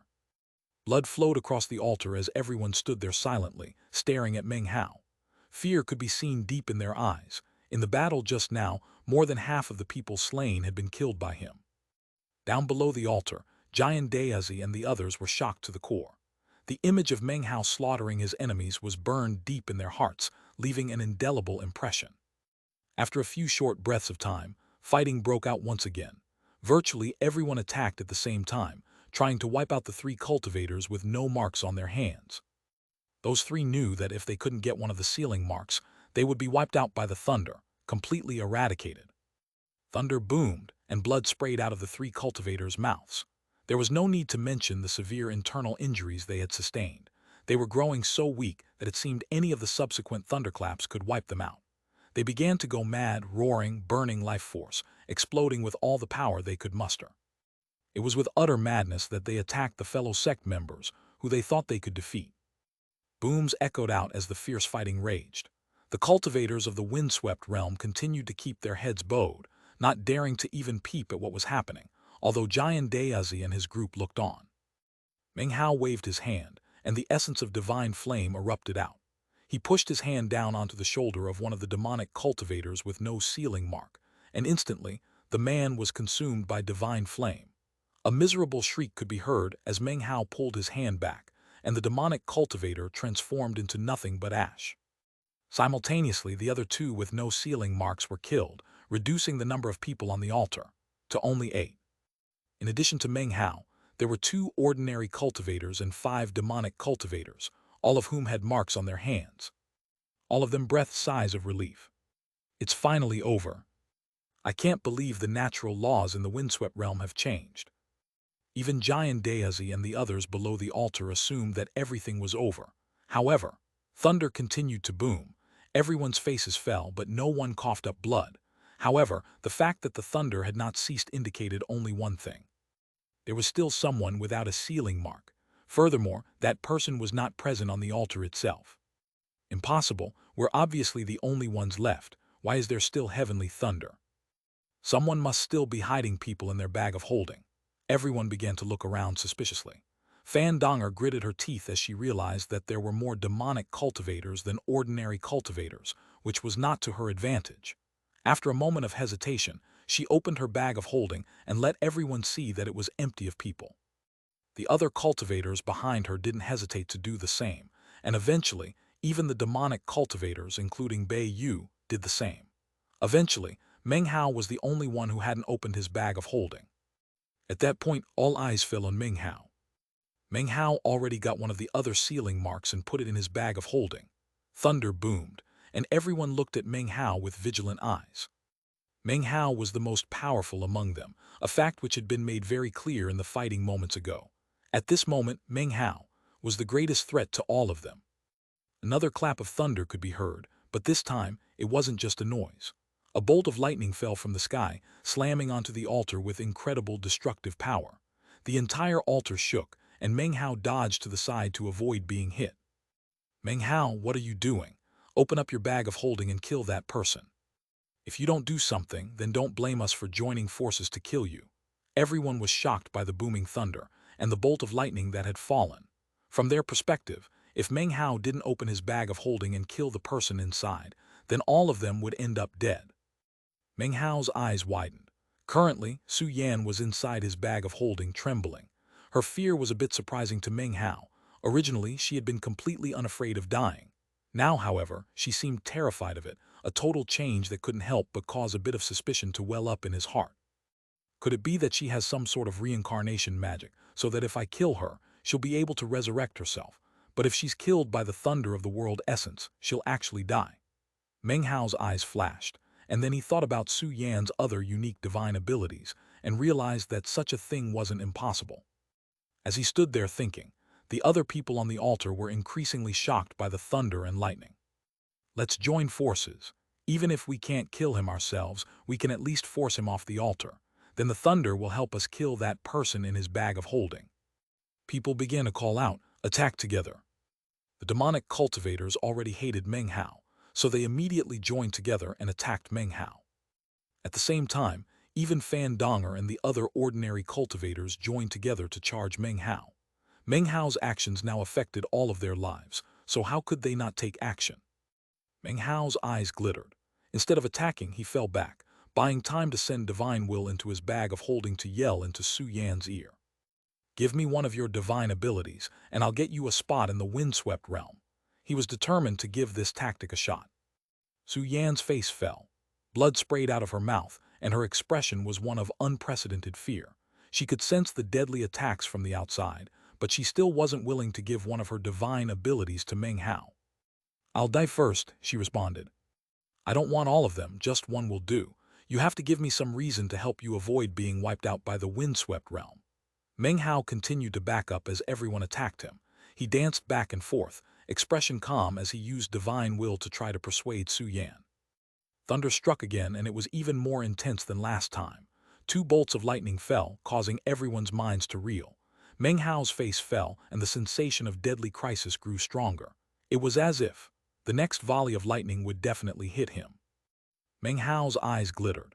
The best option right now would be to simply kill Su Yan, which would cause the lightning to dissipate. If he pushed things too much further, he would be putting himself at grave risk. Chances like this aren't easy to come by. It would be a big shame to give up now. His eyes flashed as he once again sensed Su Yan's fear of the thunder and lightning. Gritting his teeth, he fell back again, and once again sent out some divine will. Su Yan could sense the will of death in the lightning, and it caused her to tremble. She didn't fear Meng Hao killing her, but she definitely feared being eradicated by the lightning.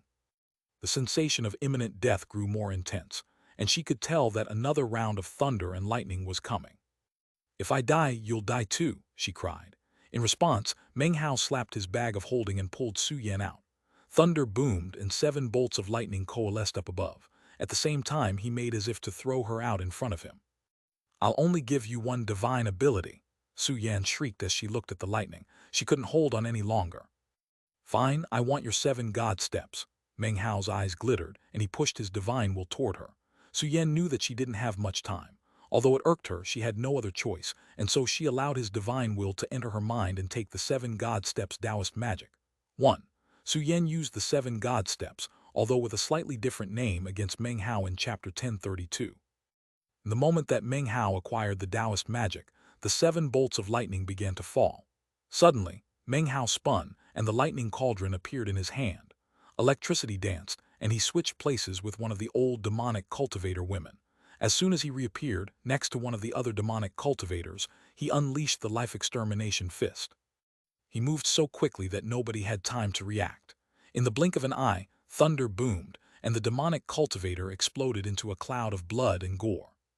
As soon as the demonic cultivator died, the mark on his hand vanished, transforming into a red chi that then solidified on Su Yan's hand. In that same instant, the 7 bolts of lightning vanished without a trace, and the thunder faded away. There were now only 8 people on the altar again, 1 less demonic cultivator, and an additional trembling Su Yan. If you added in Chu Yuyan, who was still in his bag of holding, that made a total of 9 cultivators. All of them had marks on their hands, indicating that they qualified to remain in the windswept realm. As of this moment, the fighting stopped. No one continued to attack Meng Hao. They all backed up, looking around vigilantly, quietly, expressions of sorrow on their faces. As they looked down at the 10,000 cultivators below the altar, and the tens of thousands of other humans arranged further off, Fan Donger and the others suddenly didn't feel at all like superiors. Instead, they felt like cage fighters, with the people surrounding them being the audience, despite the fact that they didn't even lift their heads to look. The superiors were the show and the inferiors were the audience. Therefore, just exactly, who were the superiors?